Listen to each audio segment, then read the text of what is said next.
for a little Thursday night side quest side sesh.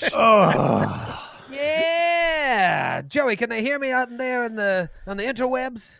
All evidence points to yes, Troy. Ooh, the Magic 8 Ball says signs point to why not? 'Cause this fucking technology just decides when it wants to work and when it doesn't. When it doesn't. It's not incompetence. It's Right. just like these It's never incompetence. It's the problem with free programs. You're like, why is this free program absolute shit and garbage? I mean, Can't figure it out. It's just so funny to do. It's just so natty one to like do so many hours of testing, and then like the second we go live, it just shuts down. It's like what? Hours, days of testing. Yeah. Days of testing. If you're listening to this show via podcast, we just had a real 13-minute meltdown here behind the scenes because we, from conception of this idea on Monday to now, Thursday night, has just been like that meme of Kermit punching the keys. Going crazy trying to get this shit together, and then the minute's like, everybody ready? Let's go. and then Joe was quite literally punching the keys. Yeah, that keyboard's done. He needs a new keyboard. That was a very angry Kermit. He's an angry Kermit. He's an angry Kermit. How's everybody doing? I mean, I haven't seen you guys in almost 2 weeks at this point. It's been great. No, I'm kidding. Come on, man. I do. I miss you. I wonder if this is going to feel like the real thing. I mean, there was a time when we played like this, but now I don't know. Because we had a Zoom meeting last week, and it had been 9 days since really I'd seen another human being, and it was seeing you guys, like just being in the video meeting, like I started to tear up, like I started to cry, like it'd been so long. Yeah, you forget how not having human contact can really bum you out. Yeah. Cockroach in my apartment. And I named it. I got excited. I was just like, oh, a company. What did you name it? Derek. Oh, no. Okay, that's good. Old Derek he only lasted about a day, unfortunately. No. Yeah. Did you kill him? Was it like a sad tragedy that lasted 24 hours? It was a mercy killing because he was clearly on his last legs. All 6 of them. And, it was a very tearful thing. Like it wasn't easy. Matthew, how you do up there? You must be furiously writing plays, just churning them out like there's no tomorrow, and I bet they're all gold. I have a play due for class next week because we're still meeting remotely for class, and I'm still teaching remotely. And I've been in constant rewrites. So really, I'm the only difference is that my wife is now in my hermit state in my hermit apartment cave with me, which I don't think she's enjoyed all that much. No. I couldn't imagine being that close to you for that long. I can't even imagine it. I mean, she made her choice. Yes, she made her choices. I knew what she was signing up for. Do you go and write on the toilet or sit in the bathtub like a weirdo? No, I have a computer at my desk that I use. Oh, there was a period of time where this is a few years ago, but it was during the winter and we lost heat in my building, and I had to work. I was like, I didn't know what else to do, so I went to the bathroom and I blasted the hot water because the hot water was still working in the shower, and then I would turn it off and sit down on the toilet with my laptop and work because that was the warmest I could get any part of the apartment. You're like a character in a Charles Dickens novel. Yes, that's exactly what I am. I had to take one of my first plays and throw it in the fireplace to stay warm. The only manuscript, the only copy. It's like and an I still spontaneously combusted. I sold my hair to buy a comb. Grant, what have you been up to besides looking awesome and clearly spending the week setting up your shot to look like seriously, you have a professional studio. Professional lighting out there. Listen, I just happen to buy reading lights for my bedside that double as key and fill lights for me. So that's why I'm looking so good right now. But this is my life right now. It's living in this box. I go from Zoom meetings at my day job to Zoom meetings with my therapist and doctors, to Zoom meetings with friends playing Jackbox Party Pack, to now Zoom meetings with you guys being broadcast to everyone. So this is it. This is it. But I shaved today for the first time in like 10 days. So that was good. Oh, good for you. Thank you. Small milestones. You're looking sharp. I was just Thank thinking you. about that recently. The whole haircut thing is like, oh, what am I going to do? My wife was like, I'm going to cut your hair for the first time ever. And I was like, I don't know if we can let that happen. $75,000 Patreon goal. Watch Joe get a haircut from his wife. Just use the same number on your beard trimmer as on your head, Joe. Just go all over your whole head with that Just same all like one number length. 5. It would be so Yep. creepy. How often, like how many days in a row are you, and this is to the group, like changing out of your pajamas? I don't understand the question, and I refuse to answer it. I do. I have managed to shower most days. I think there was only 1 or 2 days where I skipped the shower entirely. You had a couple of those. And I am pretty much in my PJs until noon every day, minimum. Noon every day. Just working in my PJs. And I was telling you today, Troy, it's like the time just flies by when I'm doing this stuff. So I'm in here. I come in at like 7:30, glasses on, PJ pants, and I'm just like, furiously going. And then all of a sudden it's like it's nap time and lunchtime for the kids. My wife's like, can you say night-night? And I'm like, what? It's noon? Like, I need to eat breakfast, take a shower. Like, time is just flying by. I saw this meme that was like 9 p.m. change from day pajamas to night pajamas. The other one I saw, and I wish I could credit it here, but it was so funny, and I don't remember who actually said it, but it was like, and this is how I feel. It's like, so do the producers of my 600-pound life just call me, or how does this work? I feel like I'm eating like it's my last day on earth, and just the minute my son goes to bed, it's Every like, day. let me just open 7 beers real quick. You just line them up, Yeah. put them down the line. Yeah, it's a weird time. I It's a never weird time. pictured. I didn't know that would be like in like a bomb shelter. Like you have all that food like lined up and everything that you would get locked in and immediately eat everything. I guess that's the dynamic. And that's what happens. Yeah, I mean, the Yeah. first day, so we had done Androids and Aliens Friday night, and then when we left, we never went back again. That was it. And so that Saturday morning, I made a huge thing of pancakes, and like at lunch, we had this like big, like excessive lunch because we had so much food. We were like trying to, use up the stuff in the freezer, and I was like, I think we really are. We got to be careful about this. We don't know how long this is going to last because we were just like, party. We're overstocked. It makes you understand Hobbit life. It's like, all right, time for third breakfast. Elevensies? Elevensies. I don't think he knows about second breakfast, Pip. My wife, it turns out, and I have very different opinions about what you should do with snacks in quarantine. My opinion is that you should eat them, and you should eat them quickly. And her opinion is that you should look at them, which I find to be a little torturous. Just stand and look at them? No, you're in the kitchen, you sit eating a meal, and you look at your beautiful snacks, and you're like, one day we're going to need to use those. That's kind of her position. And I'm like, I will take them right now. I will say that's what I'm doing. That's what we are doing with a loaf of pepperoni bread from this fancy place that Aaron picked up and froze on day one. And I was like, the thing with that frozen loaf of pepperoni bread is that we can't eat it. Like, it has to be the last day of the quarantine when we get that thing out, because I just look forward to it constantly. Bring out the loaf. Bring out the loaf. Ceremonial eating of the loaf. Yes. Son, Years. would you carve the loaf? That's gonna be the new Passover in 1,000 years. And then they brought out the pepperoni bread.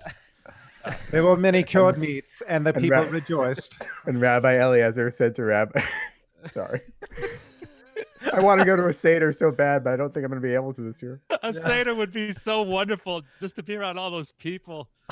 Eating bitter herbs. Oh my god. And many other delicious things. All the salt water, it'd be so amazing. Brisket. Well, this is going to sound weird and backhanded, but it's not. This is actually really nice just to hang out. I didn't, it's not like I didn't think it would be, but like you forget how fun it is to hang out with each other. And so I'm really glad we decided to do this, because when we realized that business as usual just couldn't happen anymore the way that we wanted it to happen, it was just like a very quick scramble of like, we got together on Zoom and just, here are some ideas. And I was like, let me sleep on this. And I didn't sleep at all the next night. I was just thinking. And some things we had kind of decided. I was like, I don't know. And then I woke up the next day and I was like, all right, guys, what do you think about this? And here we are. We're going to be doing this every Thursday night from 8 to 10, or from 8:13 to 10:13 tonight. We'll do the live. traditional false start, as is the traditional as is 8:13 tradition. start. At least until Joe. 5-yard penalty. Yeah, we'll do it at least until Joe caves in as a person.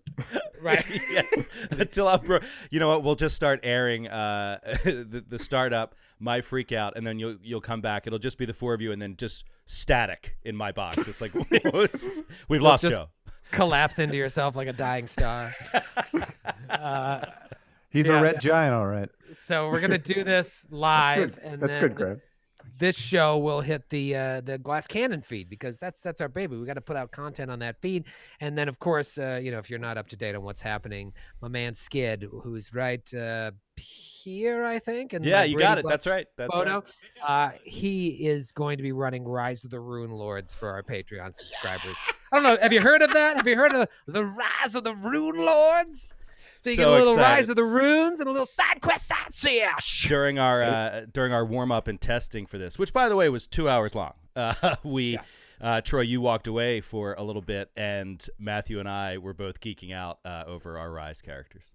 We didn't go into specifics really, but we were just both like, we love our concept. Like, we're so excited for Rise. I'm very Grant. excited. Yeah, Joe talked to me. I talked to Joe on the phone today, and he was telling me about his Rise character, and I got so excited. It's such a great character. I was like, I immediately knew exactly who this character was. I could immediately picture him. So I'm so excited. I can't wait. And this is going to be my third time, really, at least starting it. I got through 5 books with Grant and my other friends. So unfortunately, Grant can't join us. Grant should come in as a guest, though, for stuff that's not like plot connected. But Yeah, I would. Father Curly. I was like, Yeah. I can't play in this for even a second if I can give any information on the plot, because I've been through it all. I want to know though. I don't know if you'll ever get to this point, but Skid made a bunch of amazing audio recordings for some of the encounters and stuff as we were playing through that he layered on top of Sirenscape as we were doing it. So that was, I think some of them are pretty far along in the book, but I'd be interested to see if Skid ever gets to dust those off. They will hold up beautifully. They blew my mind when they had. I would love to do that. I don't know if we'll ever get that far, but yeah, I would love to do that. Yeah, and Joe and Matthew and I all guested in random sessions, so random that we'd never remember what actually happened. But I remember Skid playing some of those recordings, the ones that I was at before I got blackout drunk and broke all of his furniture. Yeah, that's the thing, is you guys are safe, because you would guest in, you would come in and guest, but you were always so trashed. Oh my I don't God. think you'd remember anything anyway. It was like a 1.5 liter bottle of Svedka for each of you. Yeah. We were younger and unmarried, and You were still in your 30s. It was that's a lot younger for me. You also have to understand the level was of a different nerds that we had. time. Yeah, we were we were swinging single, and we loved to spend our Friday nights at Skid's house guesting in his Rune Lords game. It was the most exciting thing we had going. It was wild. They were wild days. You know, my hey, God. New York City life. It's what happens in NYC in your 20s. There are still wild oats that were sown all over the floors of that apartment. I don't want to know what that means. Oh, so much. I actually have conscious memories of playing, but I was well into book 5 when I started playing with you guys, right? You came in as a regular, but way later on, so you would be Series regular? safe early on. Let's hope we don't get that far. Let's really as much as I want to play. Let's really hope we don't get to book 5. Are you guys excited about playing this? Because I've given each of you zero information about what we're doing. How does that feel? What is this? I was going to say, that's probably why I'm not excited, because I don't know anything about what we're doing. But isn't that in and of itself exciting? It or you is. like to have a little bit of a knowledge of what's happening? You know, I think that I have been a little bit spoiled by the amazing Paizo AP players guides. Those things are so fantastic. And you guys know me, I obsessively hate spoilers, but I think that they do a good job of just giving you generalities of setting that help you to guide your character choices, because it's such a daunting task. There's so many options in creating a character. So at least being able to narrow down some of them is fantastic. But what this one did for me, and I won't go too into detail on it, but it just forced me to keep things open-ended and be a flexible character, which I liked. I liked that part of building it. And what is this one? I don't know. Inquiring minds. You might not know for weeks. Who knows? There might boy. be some people that are be very astute enough to figure it out. For some people, it won't be very hard. You're actually going to start the adventure and never just say the title of the module. I may never say it. Oh, interesting. Okay. Certainly, I will not say it tonight.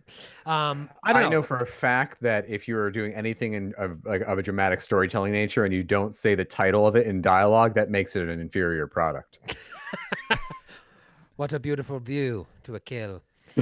Well, I'm always interested, as we all are, in trying new things, in innovating, and in taking what we do and seeing how we can throw rocks at it. How can we do something different? And I was talking to our good buddy David Winters earlier today, and he was like, "It's so cool with all of your shows.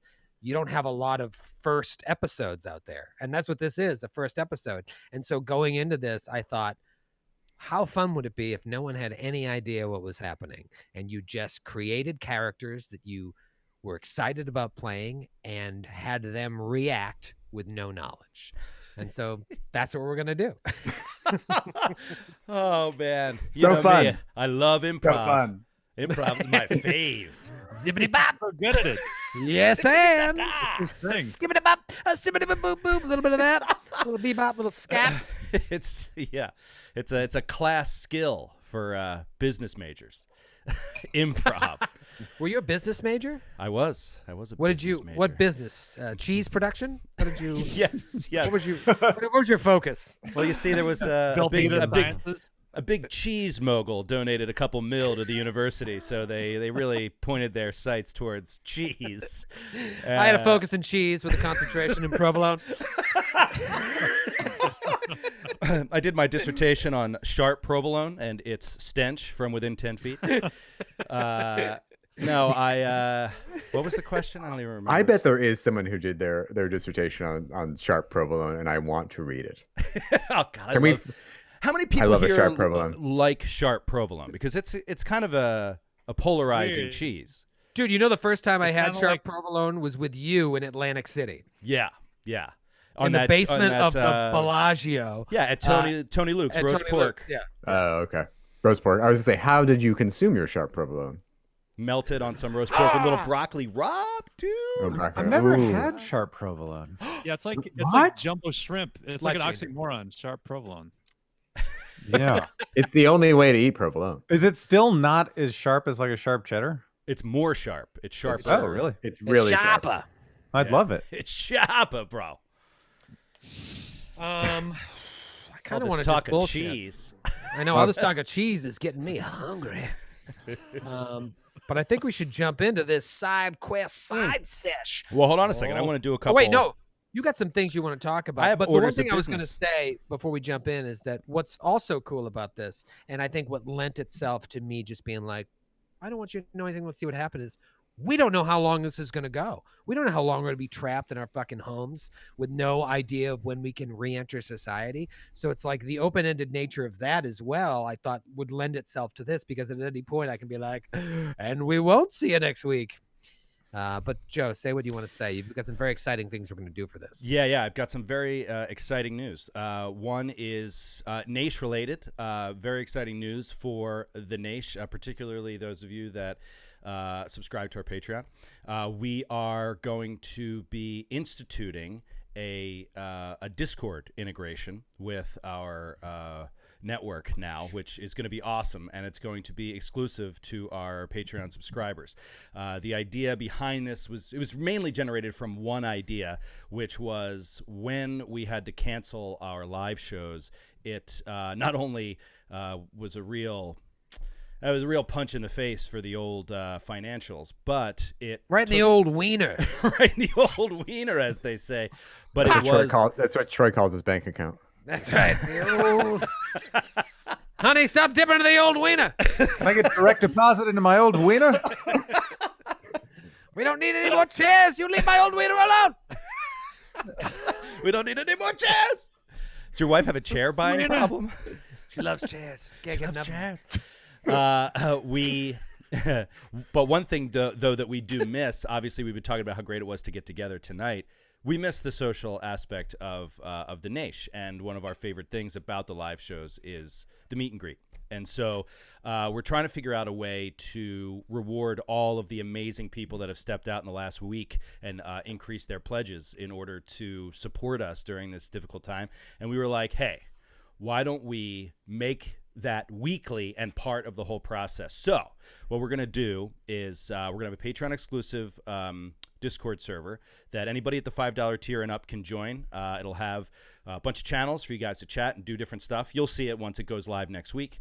But more importantly, the idea that spawned it and the reason that we're so excited about it is every Thursday after our live stream, we are going to shut down the stream, and then we are all going to dip into the after party channel of our Discord and just kick back, relax, and interact with you guys. So post-show Discord dip. Exactly. Post-show Discord dip. So everybody, that's going to be for everybody at the $10 tier and up. All those people that have upgraded their pledges for us this week, we appreciate it so much, and we just want to give some chance to hang out with you. So there's going to be a text channel and a chat channel. We're all going to hang out in there, crack a beer, talk about the session, talk about whatever, but just kind of let our hair down and hang out, and we'll be able to finally read whatever you guys want to talk about or ask about or whatever through the text channel. So I'm really excited about it, and you'll get messages from me next week through Patreon about how to sign up, how to integrate your Discord into your Patreon profile,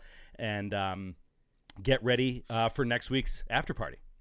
So that's cool. After the show is the after party, and after the after party is the hotel lobby.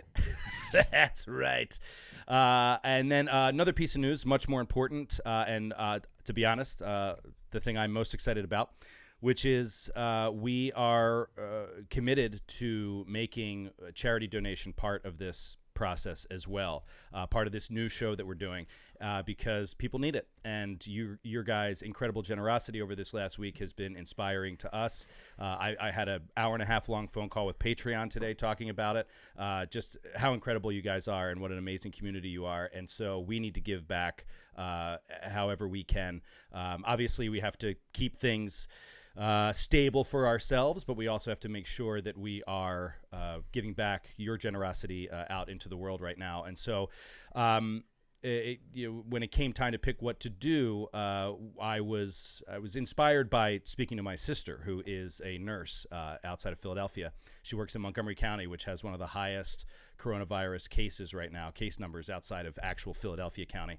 And she works in the largest hospital, I believe, in Montgomery County. And 2 weeks ago, she told me they were having serious problems with supplies, that people were stealing masks and Purell and gloves and all that kind of stuff, patients just left and right. And the hospital started to have real serious problems with getting their health workers their protective gear when dealing with this. And so I found this charity that we are going to donate to called Direct Relief, which I'm very, very excited about. They are specifically focused on providing, I'm going to read some of their stuff directly so I get it right, providing assistance in the form of personal protective equipment for health workers. So they have a worldwide presence right now. They're in 32 countries. They started in China even before coronavirus got to the U.S., getting masks, gloves, gowns, face plates, all that kind of stuff to health workers to protect them. The first responders, the people that are on the front lines of this whole thing we have to make sure that those people are staying protected as they're being obviously exposed to this novel virus constantly. So they are going to be outfitted, hopefully, by this awesome charity. And that's not all they do. They also do amazing work with procuring ICU equipment, and like ICU equipment that is able to be taken home with you when you're in recovery. So like oxygen breathers and stuff like that. So what that does is it allows people that are in recovery mode to no longer take up a hospital bed and go home, and they can have this basic equipment at home that'll still work and keep them on the road to recovery, but free up a bed for more patients that need it more intensely. And then they also, this is the other thing that you never think about. People that have ongoing conditions, like I have hypertension, I have high blood pressure, as you can imagine. And I know. Can you believe that? What a reveal! So I take blood pressure medication regularly, and people who have severe hypertension and even more severe regular chronic things like that. In worldwide emergencies like this, there are serious problems for people like that because their equipment becomes less available to them. The medications and stuff that they need are taken up. The supplies dwindle because it's being routed suddenly to all these emergency cases. And so you will see people's conditions exacerbate in kind of a bad way. And now you have people that need hospital space that don't have coronavirus, but just had a chronic condition, which would be fine if they just had their medication or their supplies or whatever. That's the third major thing that this charity does. So anyway, I'm really excited about it. And our plan right now is to make it related like we did with EchoQuest. And since we put that on hold, we wanted to make sure we were still donating to charity. We're going to make This is big. This is big here. This is big. This is Excited big. We're about going to this. make it for every confirmed crit GM or players and every single natural one, every fumble for every confirmed crit and every fumble. Each individual one, we are going to donate $50 to Direct Relief. And I am thrilled about that. And I hope you guys are too. So anyway. You're just thrilled because you're going to generate the most dollars for Direct Relief from those natural ones. I'm so excited to help these people. I can't even tell you. Every time. He's just excited about the write-offs. Joe's luck is going to He's find racking them up. You finally found a way to make your natural ones and your luck have a positive effect on the world. Yeah. Did it, This O'Brien. is like War of the Worlds. It's like War of the Worlds, where like the germs end up saving humanity. It's gonna be the same thing. Joe's luck is gonna be the thing that saves us. Well, I think that's awesome, and we'll see how it goes. But I think this is gonna be a small thing that we can do, and hopefully other people. It's important for us to do it, but hopefully other people who are like looking for charities right now, if they're able to, because a lot of people have to cut back. We've done our research. We know this is a good one, so we'll post it on social media as well. If you're looking for something to donate to, then you should check them out. I am officially chomping at the bit. There's sometimes we sit down for sessions, and it doesn't mean I'm not excited to play, but sometimes I'm so burnt out from like too much Pathfinder, too much Starfinder, too much second edition, too much that like I sit down and it's just like, all right, LaValle, let's get in the zone here. Muster I don't feel that the now. energy, yeah. This is the longest stretch we've gone without playing probably since we started the business. Maybe there's been one other stretch this long when a bunch of us went on vacation, but I'm pretty excited, and we're only going to be playing once a week until we start recording Rise of the Rune Lords. But I'm excited to just jump in, so that's what we're gonna do. Oh my God. Joe, do we have Sirenscape on the fucking channel? I don't know. We'll see, I guess. Pain Old in my ass. Sirenscape. Sirenscape, of all the programs, they never let us down. No, they are absolutely wonderful, and we do need to shout out Ben and Sirenscape and our good buddy Dan Tharp. So wonderful to work with them, and they really do. Yeah. I love this program, and honestly, this is no bullshit. It is only getting better and better and better. Ben keeps composing new things. It keeps expanding. The content keeps expanding. I can't believe how much they have on there now. It's an astounding library of audio. Now all I need to know is like, what's the setting, dude? Like, I have nothing prepped, so you're going to hear the audio all lagging behind everything. I mean, I don't know how we're going to get into the session because it's something else I got to talk about. So we decided on, I think it was Monday or Tuesday morning. I was like, all right, we're gonna announce this. We're gonna go live Thursday night, and then I was like, awesome. I gotta pick a module. I gotta pick a story that I want to do or adapt something. I don't know. And I was sitting there talking to my wife, and I was like, I don't know what I would do. And I was like, I don't have any dice. Holy shit, I don't have any dice in my home. When I put everything in there when we got the new space, and then when I moved, I don't have any role-playing game stuff in my house. So on a lark, I emailed our good buddies, Drew and Eric from Norse Foundry, and I was like, I have a live show Thursday night, and I have no dice. Any chance I could get some? And I mean, Drew was like, I got you, bro. And not only did he get me, he sent me 2 sets of beautiful cat's eye dice, a green set and a white set that are absolutely gorgeous. I took the green D20, which is going to be my new go-to die, by the way. Rolled it out of the box, nat 20. Of course. Even my wife was like, oh. And I said, Archer, you roll it. Natty 19 from Archer, my son. I disapprove of this die. And then gave me this beautiful, I've always wanted one of these like easy to pack rolling trays. That is what I need. Bottom. That's what I need, because right now my situation, like you're going to hear my dice just hitting this loud desk. I need a nice soft surface on which to roll. 2 Elderwood Academy dice vaults, each set of dice to go with this. I mean, it was That's ridiculous. So nice. T-shirt, another big dice holder. I mean, they hooked it up beyond belief and overnighted it so that I'd get it in time for the stream. So Norse Foundry, the best. We're very lucky. We work with very cool people between Sirenscape and Norse Foundry, and occasionally Grant. For people on the stream, they can see this, but for people listening, I am rolling in the top of my humidor when I got into cigar smoking for a while. I got out of cigar smoking because it's a waste of time and terrible for you. So one night I was running a game for Patreon, and I just ripped the top off. See those metal things in the box? That's cedar wood, and those are to hold like humidifying things up top. So that's what I'm rolling in. Nice. You know, and where I can't see you, Burger, I know that if a die lands on that thing and it's a low roll, those little metal things should be like, oh, cracked die. But if a nat 20 or a nat 19 is like on one of those metal things, you'd be like, oh, looks like a 19 for me. I don't know what you're talking about, Troy. We need a Grant die cam to keep him honest. Yeah, we got to make this like a World Series of Poker sort of thing, where there's another camera right over your rolling tray. It's got pocket aces. It's inset in your window. It's called a pocket deuces. You asked me about the setting. Well, it's funny because the opening of this, I think, have you guys all seen Zack Snyder's Watchmen? Yes. Watchmen? The Watchmen movie, yeah. Not the Yes. Damon Lindelof one, but the Watchmen movie. Do you know how it starts with the beginning sequence? It's got Bob Dylan's "The times they are to change," and it shows the whole story of the Minutemen to that, and it's like it's slow. It's like freeze frames with a little bit of movement. You know what I mean? And the camera's kind of panning around. It's got a matrixy feel.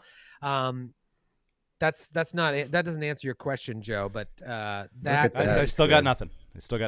Yeah. Nice. Just ominous. We'll start with ominous, because what you hear first in this Theater of the Mind show on Twitch from our homes, very far away from each other, is an enormous roar echoing around you.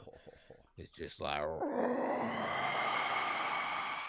And from that sound, we go into one of these scenes like the opening of Watchmen, where that roar in the darkness gives way to a semi-frozen shot. So it's kind of like we see our four heroes, our four adventurers, like slowly backing up and moving away from a massive 8-foot tall werebear that's lunging out to bite one of you. And in the distance behind the four of you is a small child chained to a spike in the ground, just weeping inconsolably. And it's that roar, and the scene goes dark as the roar slowly fades out.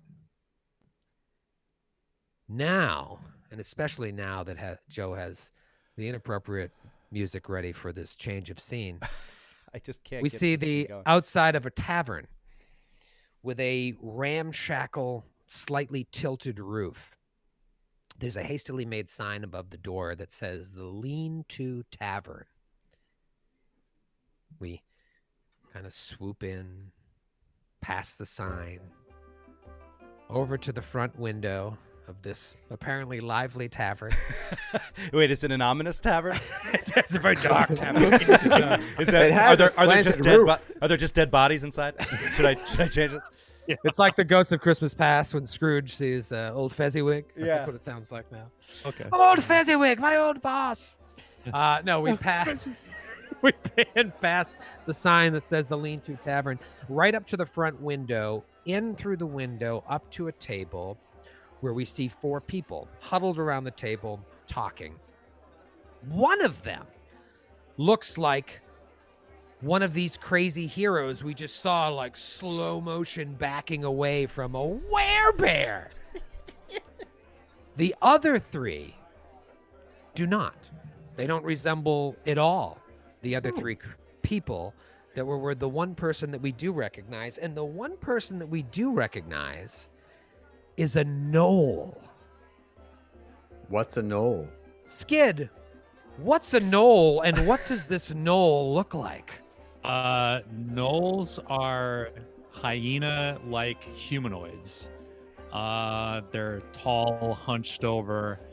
They tend to be cowardly and very evil. But this one happens to be wearing a very fine-looking breastplate. He's got a giant sword that also looks pretty nice, slung over his back. Yes. And he has and he's like gray. He's not like a white gray. He's almost like a snow leopard type complexion with like black like spots. But he also has a tiny pair of almost comically small spectacles sitting on the end of his nose, of his snout. And yeah, that's what he looks like. Well, sitting with the gnoll, and again, this isn't a visual medium, so all I have to go on is the imaginary scene I just set up before this. But we saw the gnoll. With the gnoll were three other much different looking characters than the three people we see sitting with the gnoll. Because beside the gnoll is a woman with a hat. What does this woman look like, Matthew? The hat is a trilby. It's very sharp looking. What's a trilby? It's like a fedora, but the brim is smaller. Oh, I like it. Think Sinatra. Think like Sinatra in the 50s and 60s. And she's wearing a very sharp suit with a really precisely knotted tie, and she's sitting very, with a martini glass in front of her in this boisterous tavern. And she also happens to be wearing some eye gear. She's wearing some spectacle sunglasses that cover her eyes. Oh, okay. That's me, madam. I think you need to turn left at the holodeck. Shake your tail feather, dicks. Captain Picard is looking for you, I'm sure. Across the table from this gnoll and this bespectacled woman are two other people. Grant, what do we see directly across from this bespectacled woman? You see a man who, if he were standing, would be about 5 foot tall, wearing shopkeeper's garments. It's plain sackcloth, dyed maroon. And from his belt, if you kind of peeked underneath the table, you'd see kind of a file hanging from it. And Oh, I'm peeking. Oh, you're peeking. You always peek. You always give me a good peek. What's going on under there? Son of a bitch. He's probably terrified from this happening. So he has pale skin and brown eyes that twinkle unnaturally underneath the brim of a threadbare trilby. Oh, another trilby. Well, Yeah. double trilby Oh table. my God. Guys, we double should have trilby talked party. about this beforehand. We can't have 2 trilbies on the show. Listen, I'll make it. What other kind of? Oh no, it'll be a bowler hat. I'm sorry. This is why I'm you sorry. have a session 0. This is why you called have the a bowler session hat. 0. This is So what Matt- sunk The Sopranos. As you're sitting there, the trilby on his head magically turns into a bowler. Perfect. Canon. It's called a bowler hat. There's your musical theater reference. First musical theater reference of this stream. And the Everybody- last. Everybody It drink. won't be the last. And he has underneath this threadbare bowler a broad face and recessed eyes. You can see a burly build that cuts out through his shirt, and he's got long arms and a thick torso. And he's actually played by Anthony Kerrigan, also known as NoHo Frank from Barry. Ooh, wait, the bald guy? Oh, Yep. Wait, Anthony I Kerrigan also love plays somebody on in our live shows, doesn't he? No. Does he? No, but he's So, whatchamacallit? pretty He's sure he on does. Gotham too. He plays Zaz on. I might be getting that wrong, but he's He has Victor Zaz. alopecia. Yep. He's an alopecian person. Great character actor.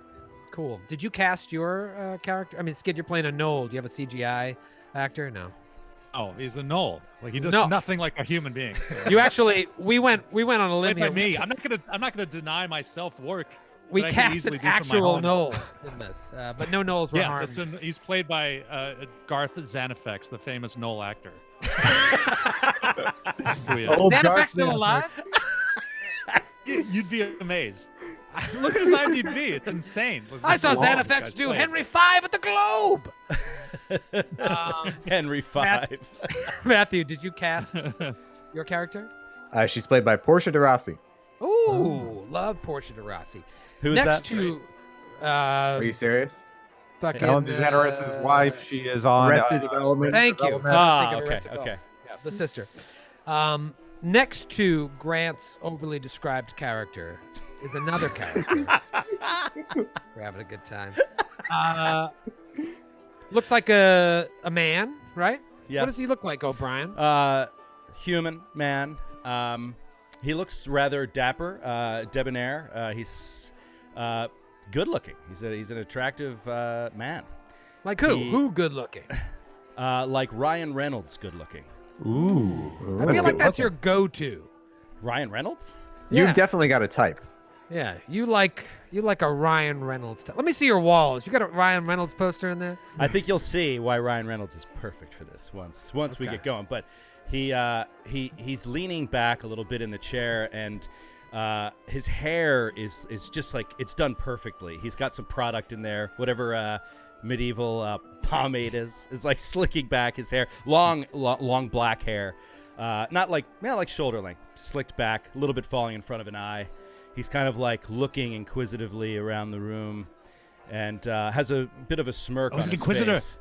Yes. The Inquisitor of He's Torag. He's looking sorcererly around the room. Yes, as Fighterly. sorcerers do. So he's looking around the room. As he leans back in the chair, you get a closer look at his chest. He was wearing sort of a fine cloak, coat, like a nice dress coat. And as it starts to open up a little bit, you see just underneath the coat are 2 crossing bandoliers that are all filled with. Who is that? Mute your That's microphone. me. Sorry. And then all of a sudden the cops show up and Right. take you all away. End of Yeah. adventure. Tavern doesn't have their liquor license. So he's got these 2 crossing bandoliers over them, and they're a bunch of tiny little vials inside of them, and a small, fine, thin sword is hanging off of his belt. And he's just kicking back, relaxing, taking in the room. Looking pretty chill. One of my favorite videos. It's been overused, but if you haven't seen it, make sure you Google I can't remember what it's called, but it's something to the effect of like Ryan Reynolds won't eat his cereal. Oh yeah, yeah. No, Isn't that it's, Ryan Gosling? It's It's Ryan Ryan Gosling. Gosling. Yeah. Yeah. And Watch- Ryan watch Gosling that. also made an appearance on this show. Not Yeah, this so show. That's now- why I that was was thinking me. when you said Ryan That was Reynolds, me. I confuse those two all the time. They're both very handsome Canadian Ryans. They are. It's one of 3 names they use in Canada. What are the other two? Stefan and Steve. Stefan and Steve. Stefan, Steve, and Ryan. Look it up. Tell us. We have some It's true, Canadian well, listeners. Call in. Is Stefan Matteau Canadian? Yeah, he's the Hockey goalie for the Habs from 80 to 84. As you're sitting there talking and enjoying some lovely drinks here at the Lean To Tavern, a heavyset woman comes to the table with 4 mugs on a platter, like a serving tray, and they're full of black viscous substance, and she slams them down and it like spills all over the tray, and she's like, 4 bog grogs for the out-of-towners. Now don't think we pulled a trick on you if you find some sediment in your teeth. That's just how we make our stouts around here. More grit means more flavor. Now what brings you to the Mushfens? She says. And when she says that, Didn't All know we of were you. in the Mushfens. I'll say that right out of the gate. now you know. Wow. Lean To Tavern is a real place. Google it. Pathfinder Wiki. What brings you to the Mushfin, she says. And at that, even though all of you are having your own kind of moment right now and thinking about X, Y, and Z, a dark look sort of passes all of your faces as you remember earlier today. Earlier today when you were listening to a husband and wife tell you through tears that their daughter was taken from their home maybe 2 days ago. They reached out to a local tracker, or a local tracker reached out to them. You can't quite remember all the details, but it appears the child was taken to a cave a few miles on the outskirts of town, a well-known cave across the river that even the local hunters, the father of the missing child, being one of those hunters, they steer clear from. They know if you're going out hunting, don't go on the other side of the river and go near this cave. There's legends that it's haunted, legends that there's something in there that you don't want to mess around with. So if you're out hunting, don't go in that area. Skid, you don't like this suspension of disbelief? That's like, I know in Simpsons, Chief Wiggum's brother, I think that's one thing he says about it. Say, oh, he owns and operates a famous cave. So that made me think of that. It's a famous cave. So good. But I imagine, I'm not a hunter. I've never hunted, but I think I know hunting season is big when it happens in Pennsylvania, and it's like all the kids get the day off from school, and Oh yeah, it's a big deal. It's a big deal. So did you grow up with that as well, O'Brien? I had a friend whose dad was really into hunting. My dad was more a fishing guy than a hunting guy, so we didn't do hunting season. But I mean, I remember they knew the date. They were prepped. They were like, and they were in the trees for all day or all night or whatever it was on that day. My wife grew up in Hershey, and like all the kids get off the day from school. It's like it's a big deal. So I imagine, in the fantasy setting equivalent is like, all right, you're allowed to hunt here. You're allowed to hunt over there, but people say like, don't go over there.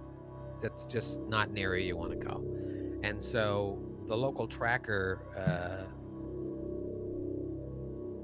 he's done his homework, and he thinks that that's where their daughter was taken. The parents tell you that 2 groups of men and women have already tried to go retrieve the child and haven't returned. So they hired the 4 of you who were just passing through the town of Wortle in the Mushfens to go bring her back. The husband would gladly go with you, but he's nursing an injury from a recent hunting accident where he killed a bear cub in self-defense while he was out hunting larger prey, a detail at the time you will all wish that you later paid more attention to. Both groups that went out in search of the girl were groups of 4, capable groups, adventurers like the 4 of you. Neither group returned. It's been 24 and 48 hours. There's no reason they shouldn't have returned. you can get there within the day. There are 4 of you. You've taken the job, and you've been advised that you should probably find a 5th, and they will pay extra for it, even though they don't have much money.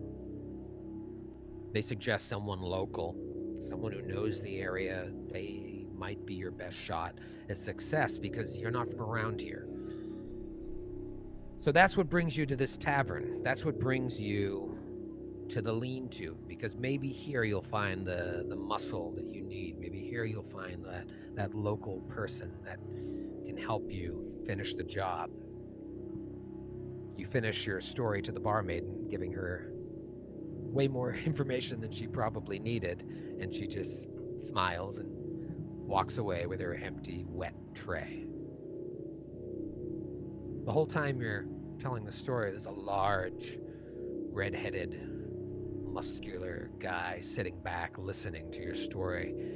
And as the barmaid walks away, he walks up to your table and he's like, "I know this area better than anyone." And he places a battle axe down on the table in front of your beers. "What's my cut?" And from there, we flash to the 5 of you. Or is it the 5 of you? Not quite sure. We see this burly, crimson-haired man walking along with 4 other people. He's armed with his battle axe, and all of you are standing at the mouth of the cave. We see him, we see the gnoll. The gnoll is there, but the human woman sitting at the tavern with you isn't there.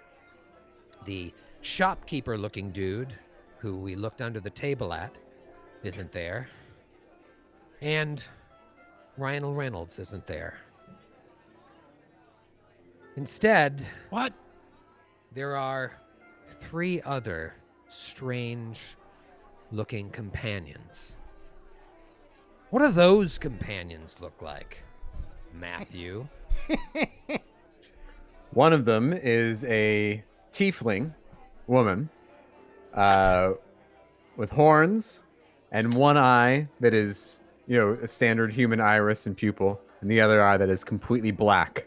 A forked tail pokes out from underneath her dark cloak, and she wears a diamond-shaped mask over her eyes.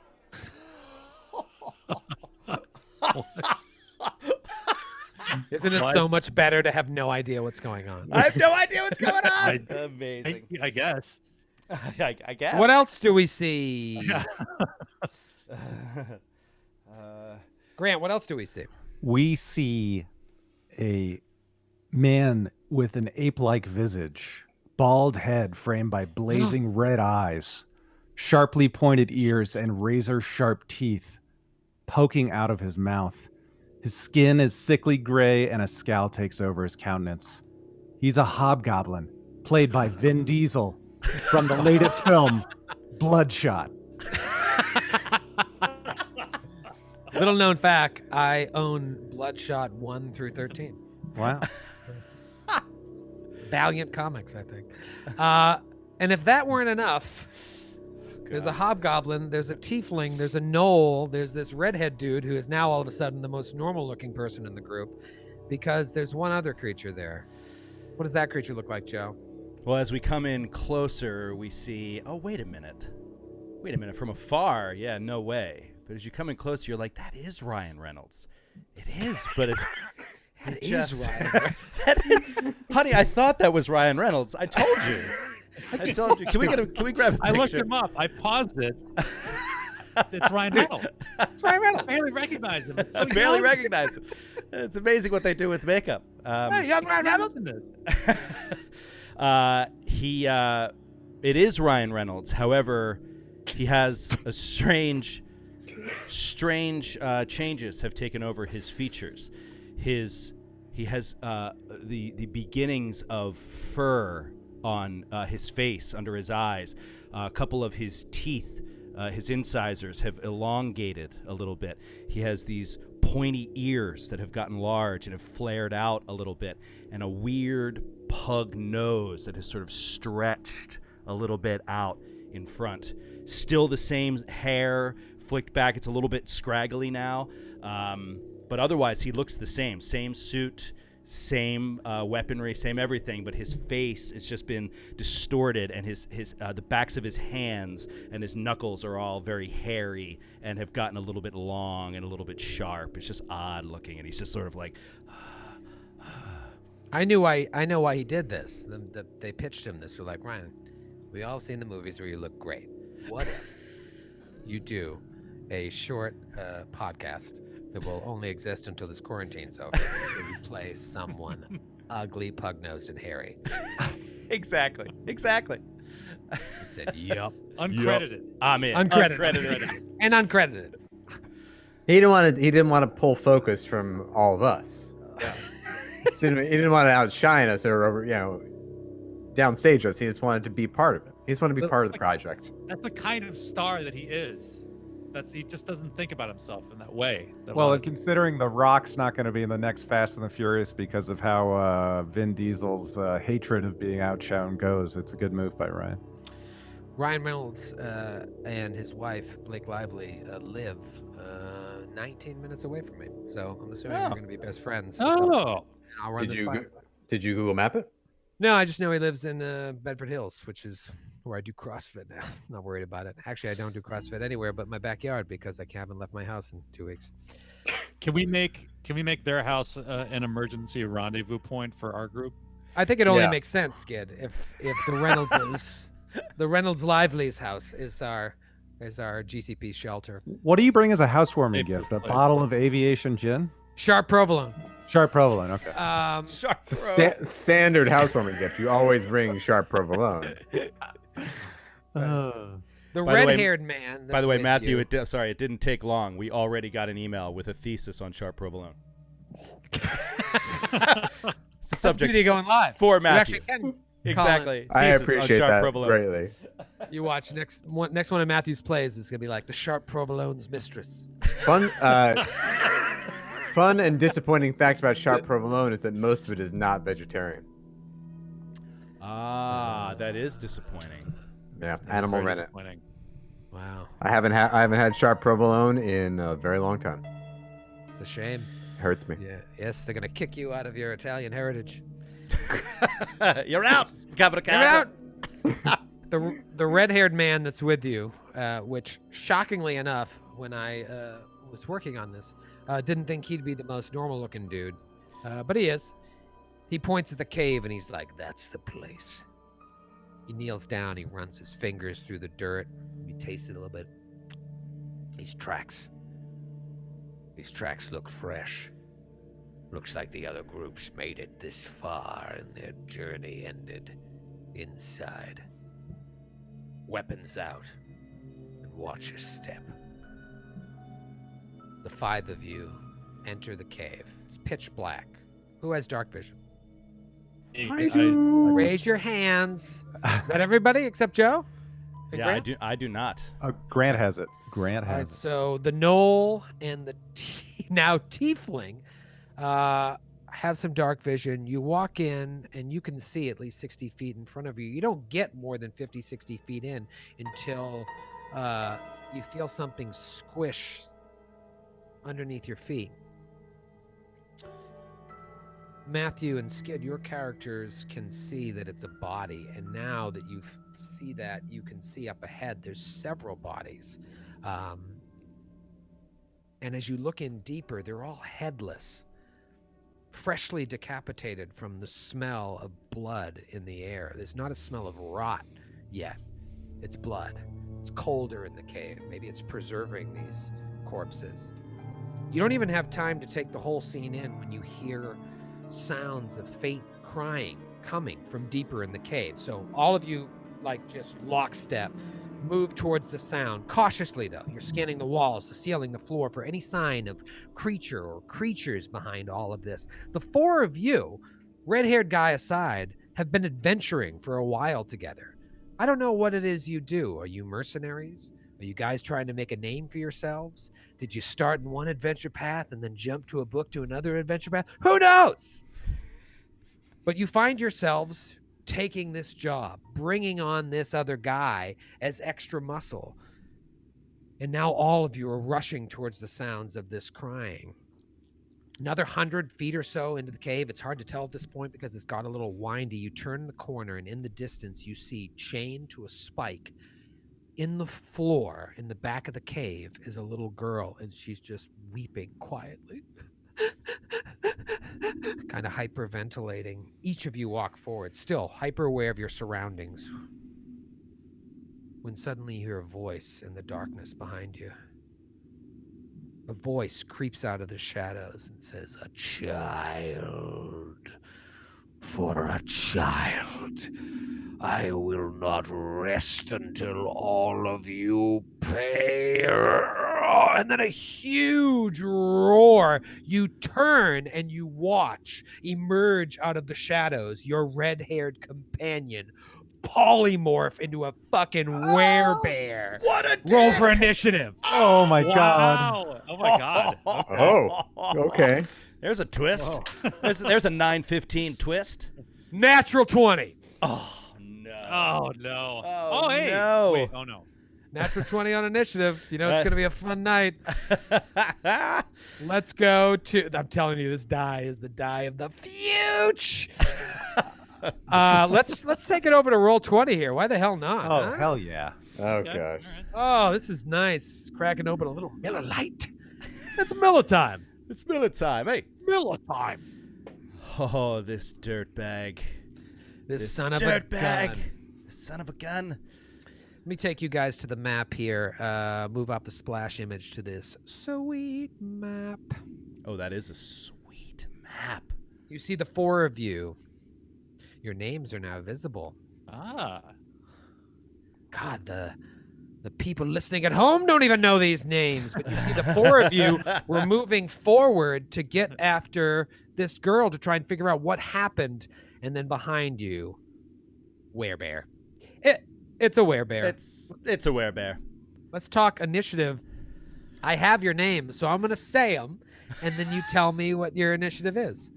Alfonso. Alfonso gets an 8. What was Garbage. that on the die?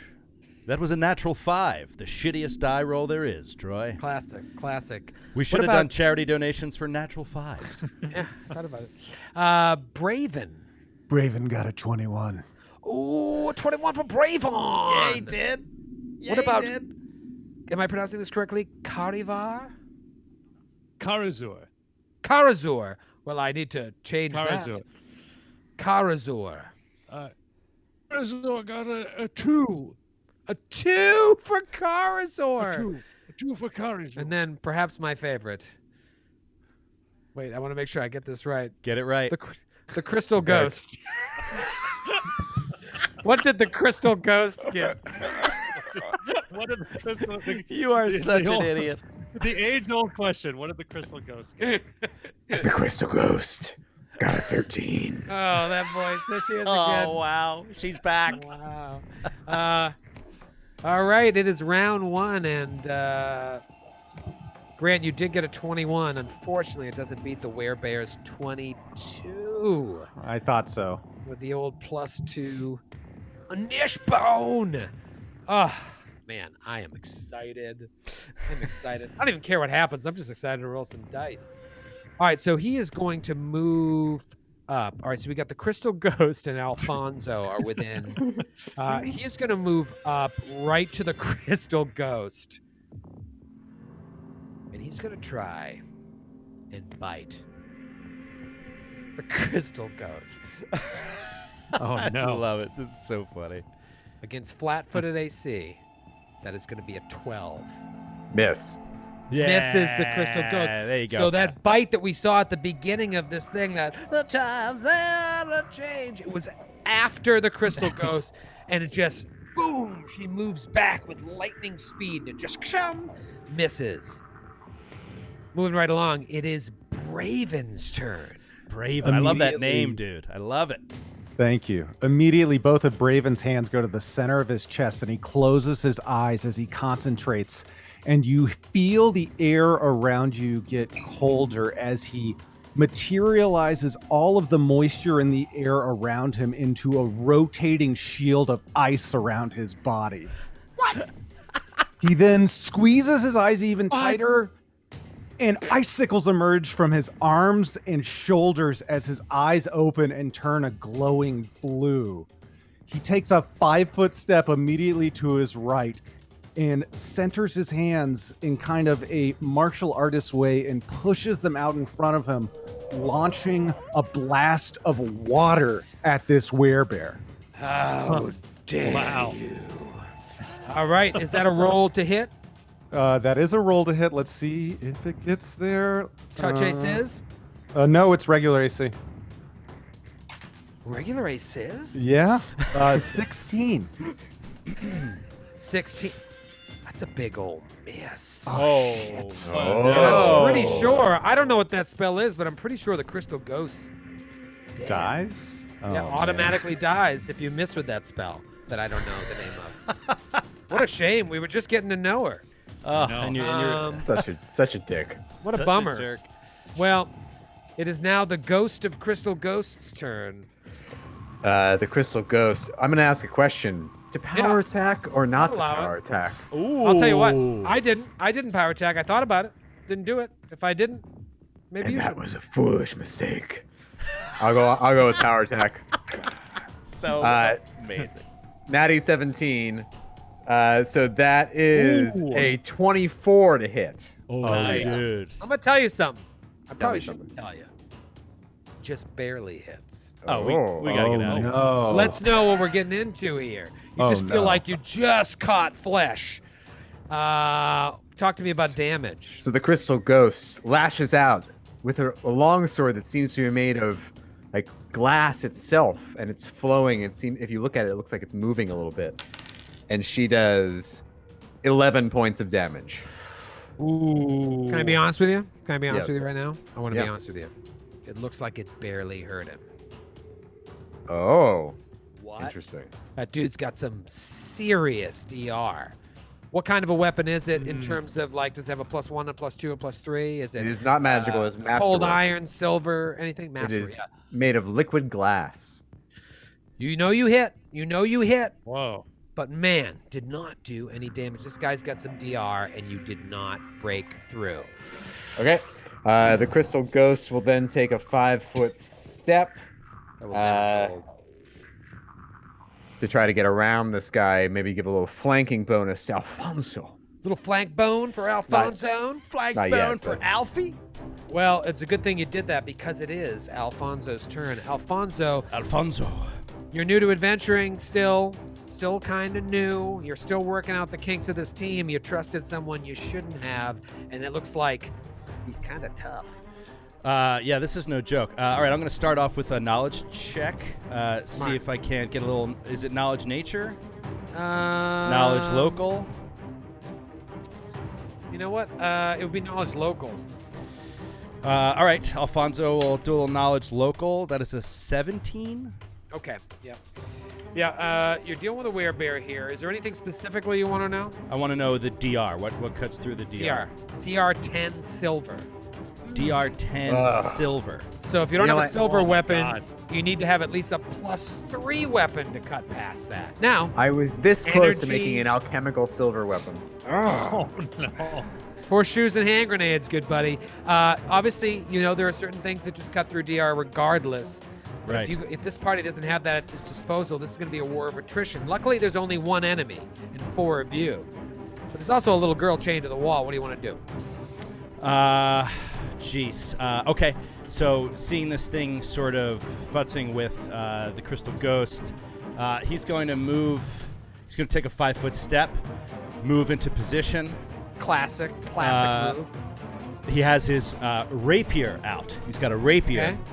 And he steps into position, reaches his fingers like this, ting, ting, ting, ting, ting, ting, along his bandolier, counting, pulls out a vial, and then coats his rapier in a silver weapon blanch, an alchemical silver weapon blanch, to make it The Witcher. silver.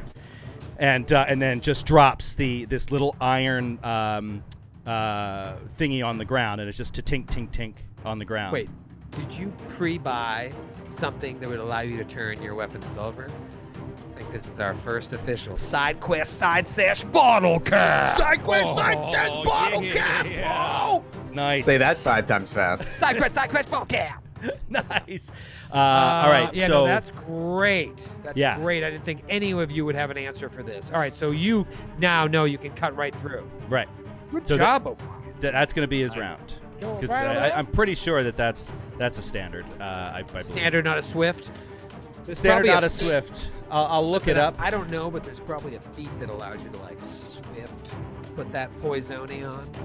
There you is, feel but like- it's not poison and it's not a potion. I do have a feat that does that, but it's not a poison and it's not a potion. So I'm not really sure, but we shall see. I need David Winters to text me. Text me, David. Text me, David. Bail all me right. out. All right, hell of a move, Red Boy. Let's see what. Oh, Wait, I have a question. Does it provoke if it's a standard? Yeah, that is a good question. Oh, jeez. Matthew, you're really pissed in our Cheerios. I just want I like how normally you guys care so much about the rules, so I wanted to emulate your behavior and care about the rules as much as you all. Yeah, I do care. I think that's a good point.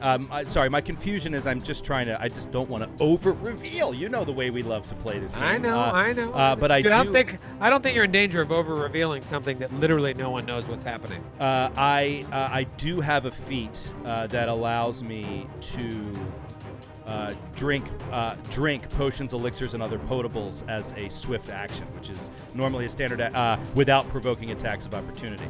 I'm not saying it correlates. The only thing it would be is that maybe he has real fast hands, but I think it probably provokes, would be my guess. One little provoke. All right. Do I want one? Not really. But go ahead. Fuck it. He's gonna go ahead and bite you. See what happens. You're not flat-footed, so that's a plus. 10. Ooh, that's a miss. Rolls. Miss. Garbage rolls. All right, so you see him deftly dodge out of the way. Okay. All right, so you definitely dodge out of the way. You are able to coat your weapon, but that's your turn. You're going to have to get better than that. It is now Karazor's turn. Karazor. Takes a 5-foot step closer to the bear, slings this giant cold iron greatsword off of his back, and says, "Away from the child, you! I'm going to. If there was a Build-A-Bear, I'm going to do the opposite." And he's going to swing. He's going to do an overhand chop with his two-handed sword. Ooh. That is a 20 to hit. 20 misses. Oh, brutal. Guy's got Absolutely brutal. Good AC. All right, so rough first round, but the good thing is nobody took any damage. But now you know what you're up against, and now it's its turn. And it has multiple attacks. Let's talk about those multiple attacks because he's going to lay them all out right now. I'm a little nervous, but I said to myself, if someone dies in the first sesh, that would be amazing. So the Crystal Ghost, Karazor, and Alfonso are all within reach. How about, I don't know why I just put a heart on him, but it's just because I love this werebear. He is going to do 3 attacks. Now the bite is the one that's real nasty. So we're going to figure out who gets the bite and then take it from there. Let's say 1, 2 is Crystal Ghost, 3, 4 Alfonso, 5, 6 Karazor. It's going to be a bite on Karazor. No. Will the werebear, those of you following at home, know what a werebear can do? Will he hit with the bite on Karazor? Natty 19. Oh, come on. Oh, no. All right, so he hits with the bite. I'm assuming, what's your AC? 19. Okay, yeah, definitely hits. Does 13 points of damage, and I need you to roll a fortitude save. Ooh. That's a fail. That is a fail. You, my friend, have the curse of lycanthropy. Oh my god. no. Here comes a claw at the Crystal Ghost. 16 to hit the Crystal Ghost. Miss. Misses Crystal Gale. A claw at Alfonso. Ooh, natty 18. Oh, dear. What's your AC? 19. That's going to be a hit for 14 points of damage. Jesus. Oh my god. And then goes to grab you. Oh, no. 22 against CMD. Oh, God. Why do I always get grabbed so I can't even play my character? I can't even play. Grabs yes, that is Alfonso. successful Johnsky. Will these heroes be heroes? That's its turn. Got 4 more turns till it gets back to him. He has taken very little damage. It is Braven's turn. Braven, you see what's going on here, man. Missed. Braven takes a 5-foot step to get an angle on this awful creature, and you see him twist his hands a little bit differently as he shoots another water blast out at this creature. I'll tell you what happens if it hits, and it's going to be a tough hit. Okay. 20 to hit. 20 misses. Nothing happens. Just water splashes off of this thing. Water Hits everywhere. Alfonso right in the face. No! Add insult to injury. That adds a Dude. little. Maybe it'll be easier to escape the grapple, Alfonso. We'll never know. Become Because slippery. it's the Crystal Ghost's turn. Now he's grappled. Oh, actually, he's grappled now. Hold on for a second. Let me see. His Oh, does that AC 's reduce gonna his go AC? down. Yes, because he has the grapple condition as well. I don't want to get your hopes up, but let me put that on. What did you say the 20. hit was? So sorry. No. Oh, still not. I'm Oh my so sorry. God. No. The Crystal Ghost, what are you thinking? The Crystal Ghost pulls her razor-sharp crystal liquid glass sword from its body, seeing how... I told you that already. I know, I'm just Oh, hyping. thanks. But she sees how little damage it does and says, "What is this child for a child? Why have you brought us here?" Little fucking mid-com diplome. Mid-com diplome. Got the blow. Roll a diplomacy check. Natty 15. 23. You're pretty 22. Diplomatic. 22. They killed my child, and I'll kill all of them before I kill theirs. I stand in the name of justice. Tell us the story of what happened instead of murdering us here. Well, it all started 2 days ago when a local hunter killed my son. Now Why? I'm really mad, so I'm gonna kill you. Perhaps we could make it right. Go on.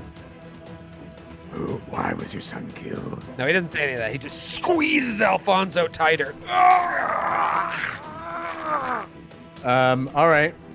Well, We And I'm volunteer gonna- to kill the child to make do justice. I do not. It's not my way. It's not. You know, That's not. that in might adherence end with us. the Crystal That might end Ghost all of code. it. You have to Yeah. think outside the box. Come on, That's what we CG. have to do here. Whose justice are you talking about, Matthew? I'm gonna assume that my diplomacy check was at least a standard action. So that's my. No, turn. no. We're just talking. We're talking. We're here just among talking? friends. Yeah. All right. Yeah. Well, then I'll swing again. I'm not Why gonna penalize you for trying to have a good time. Another natty 15. So that is gonna be a 21 to hit. Because it is grappled, it has the grapple condition rather. That is a hit. Okay, that's gonna be 13 points of damage. All right, a little bit of it cuts through, but man, that DR is going to be brutal. You need to get Alfonso free. It is Alfonso's turn. Alfonso, you're grappled. You can attack. You've got a hand, right? Can't you swing away or no? Do I need to get free? I don't think so. What kind of a weapon is it? He's got his rapier in his hand. It's a one-handed weapon. Stab He's- that bitch. He's fighting against this thing, and he reaches up close in the bandolier, close to where his up near his neck, pops off a vial, opens it up, glug glug glug glug glug glug, swift actione, throws it down as he drinks an extract of True Strike, and then stabs into the creature with this Wait, silver blade. swift drink of the True Strike? Swift drank. So Swift drag. basically auto hit. Auto, Johnsky. Here Yeah. comes the natural one. Let's do Unless it for you the nat charity. Unless you nat one. Oh, so close to a crit. Natty 17. That So a 37 to hit with a, what is it? Did you put silver sheen on it? What was it? Yeah, it's alchemical silver. Yeah. Okay, so yeah. Oh! Max damage! 10 points of damage. 10 points of damage. Nice. Stabs into the side of it. And that's it. That's his round. Hell Assuming of a any of round. that is legal. I have no idea. And frankly, I don't care. you Because drank, it sound cool. you Sounded drank cool. a potion. Oh, Which you takes wanted- one hand. Can you? And then can I you stabbed, swift which and takes then- one hand. I don't think I think you it was get, pretty cool. I don't think you get limited actions from being grappled. You know what I mean? So You know, the tough thing about Pathfinder in general is like there are rules. There are rules, and ideally we'd like to follow them. But sometimes you just got to do what feels right. exactly, I agree. And I that agree. just felt right. And ultimately, that's the correct ruling. Not what's written in the book. It's what feels right for your game. In our case, our game. Let's talk about Karazor. Karazor, you really stepped up there. Overhand chop, but this guy's got a pretty decent AC. You're a seasoned veteran here. You know his AC is lowered because of the grapple. What do you want to do? Yeah, and he's bitten into me. Like I can maybe feel the first strains of lycanthropy pulsing through my veins. Just crawling. But Karazor, like he lifts the sword over his head again with his wounded arm.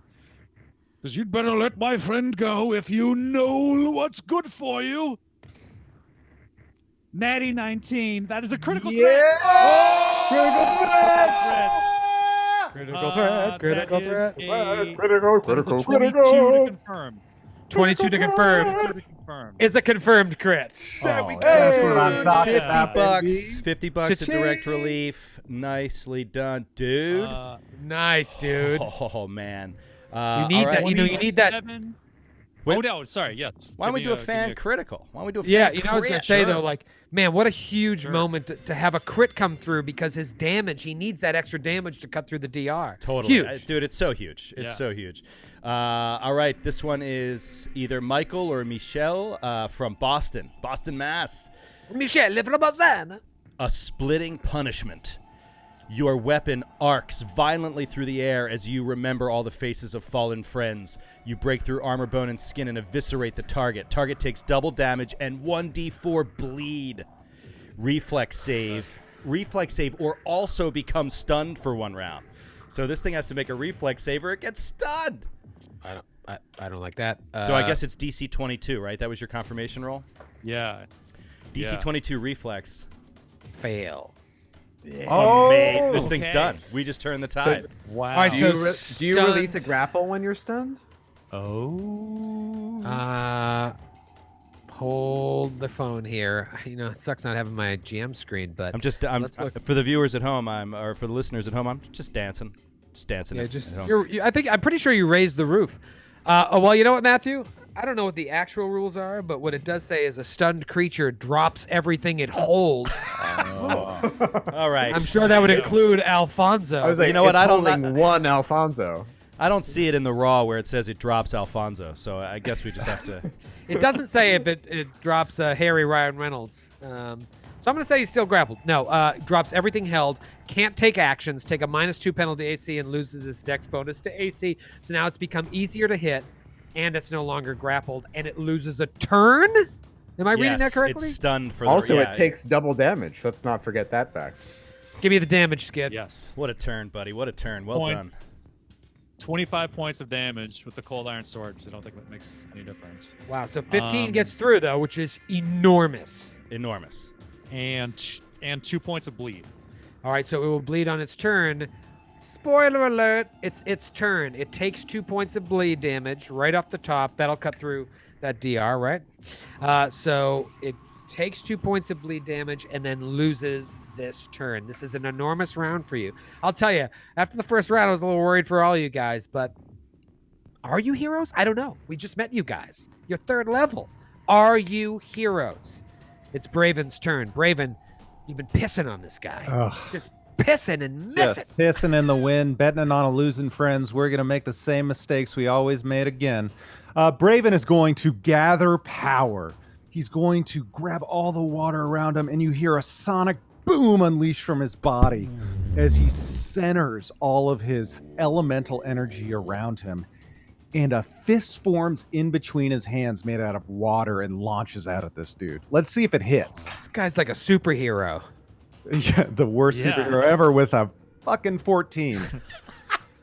It is so funny recording the Glass Cannon podcast and watching Grant miss every single round. I know. I don't know what's happening. The world is upside down. Years and years since we've seen this. Man, even with his severely lowered AC, that is a miss. He's like the hero in your group. You're like, we really need to find a new hero. Yeah. Join our fucking group. Can I respec in between turns? We'll talk about it later. Okay. It is the Crystal You're like Ghost the speedball turn. of the Glass Cannon. Sorry. Wow. The Crystal Ghost will strike out with her sword. I wish one of your powers was adding more light to your face during these streams. I'm working on it. I don't Well, have. that's why I don't have I Grant's literally- professional equipment. I'm pretty sure that's a supernatural power. These are $12 table lamps. That is a 19 to hit. Which is its new AC while stunned. Okay. Nice. Excellent. Power attack is still on, so it takes 11 points of damage. All right, so one point of damage. But hey, every little bit counts. What if he only had 1 hit point left? He didn't in this case. But still, cool turn. And then, actually, no. Crystal Ghost will stay where she is. That's what the Crystal Ghost No. does best. The Crystal Ghost will actually take a 5-foot step to be next to both Quarazor and Alfonso. Ooh, all right. It is Alfonso's turn. Alfonso, hero time. Yeah, I mean, the problem is that. Do you without still this- have that silver sheen or silver alchemical stuff on there? No, No, like it's gone. one shot. Yeah, it's a one shot, Johnski. You get one shot. Do not. So so he's going to as he drops. Oh, by the way, you did not on his. It was his turn, and he didn't go right because he was stunned. Take Yeah. 1d4 bleed. Another D4 bleed. For what? You rolled it. Yeah. Skid rolled it. I took the 2 bleed. Got it. Okay. So Don't ever yeah. talk to me like that again in front of my friends. Sorry, I missed it. So this stunned thing like drops him, and Alfonso lands on his feet, looks across at him, and he's just gushing blood out the side, and Alfonso's just like, just a quick taste. And he licks the blood off of this thing's arm as it's oozing down, and then drops back out of combat, out of the way, I should say, in order to create a little distance for himself. And Gross. he's going to, he's going to drop the. Was that a flavor blood lick? That was a flavor blood lick. Yeah. You have to hit touch AC to do a blood lick? He roll couldn't help for that himself. blood He could not help himself. And sorry, I'm just having a hard time managing all the things that I'm doing here. I was trying to click roll 20 on OBS. I'm like, why isn't my guy moving? I already did that. And so yeah, I will fall back. Yeah, A you decent take bit. an attack of opportunities. Right, and exactly. stuns. So I'm going to move like a good 10 feet back and say, Korzu, you have this under control. Karazor, Karazor, you have this. He's not responding because I said his name wrong, which is appropriate. I'm Right, sorry. You're like, who You've are only you been talking adventuring to? together for a little while. Karazor, do you? I wasn't aware that you were talking to me. Yes, I've got this fully under control. This creature is no match for the likes of us. Excellent. This stuff is, it is expensive, you know. And he drops his rapier. He draws out his short bow, and he draws a handful of arrows just out of his quiver, and just drops them on the ground just in front of him. And that's his round. So he drops back, drops it, pulls out his bow, pulls out his arrows, drops it in front of him. Korzu, you've got this under control, my friend. And then he's holding now. That was his full round, but Yeah, this is all around, but he got back, he got out of there, and now it is Karazor's turn. Karazor, he will take a 5-foot step to get back into flanking if the Crystal Ghost chooses to engage in that kind of behavior also. And he's going to do another overhand swing. And he's like, "Begone, foul creature of the woodlands!" Misses. Misses. And now he is no longer stunned. He being this werebear. He shakes out of it. He shakes his headphones right off because he had a couple of Dre beats on. Shakes them off. He never goes anywhere without his beats. Right. This podcast is sponsored by Dre Dude, Beats. come on. I love this too much. Like, whenever he goes to kill people, he fights with, like, hardcore metal music. Hold on. That's how the transformation. That's how the transformation happened. He was just that redheaded guy, and then he was like, I need my Abbey Road B-side. And then he just bites, gives people lycanthropy. Well, he's actually going to try and give the Curse of Lycanthropy to the Crystal Ghost with this bite right here. Oh, out of the tray. I pulled a Grant. That's going to be a big old miss. Yep, you pulled a double Grant for tonight.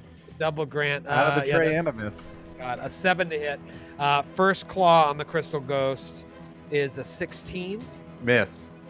Come on. Final claw on the Crystal Ghost, a 10. Miss. So just like he's still like, you know, She's a ghost. he's listening to the B side, and he just bite, claw, miss.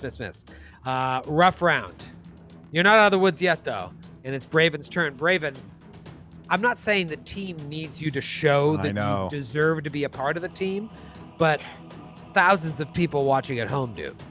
Braven will take a 5-foot step in the hopes of proving himself and notices the blood coming out of this creature.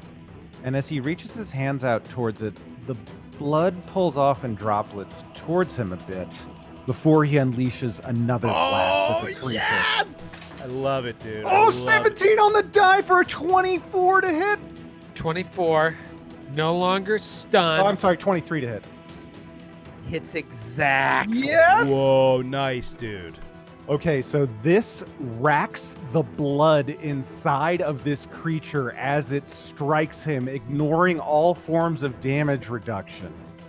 What? However, you get a fortitude save to reduce the damage. It's his best save, but I've been rolling. I wanted to do it. Shit. It's bloodthirsty. I was inspired by Alfonso taking a lick. What is the name of the spell? Do you want to tell us? It is a kinetic blast, but the infusion I put on top of it as a form is called Rack, which affects the blood of the target that you are attacking. I don't understand anything you just said, but I like it. Here comes the save. Natty 3. That's a 12 total. Oh my god. Okay, so that is 20 points of damage, but it is halved because of this. So it's 10 points of damage total. 10 points Dude, of damage. that is so ridiculous and phenomenal. Wow. Still huge. So Talk you about a rack hero. the blood of this, and he's just. You can like see underneath his skin just the blood trying to jump out of himself. Yeah, it all comes to the surface and just escapes from his furry body. He looks like he's pretty shook right now. Good move, Braven. Braven came through. The Crystal Ghost. You've been playing with loaded dice over there. You see that Karazor looks a little shaky. There's like a pulsating bite on his shoulder where the werebear got him. It tried to bite you and missed twice. What do you want to do? I'm going to swing with my liquid glass blade. Natty 3. Oh, Miss. no. However, I will step into flanking so that Karazor can hit him perhaps better. Give him that little +2. Might be all it takes to get past this great AC when he's not stunned. Alfonso, you got your bow out. Your quiver's on the ground, full of arrows. What do you want to do? Looks like they're not getting it done. He's going to look down. Hate to see it go, but at least this one pays. At least this job pays well. He pulls out another, whatever it is, this vial, this I'd like to know. alchemical silver, and he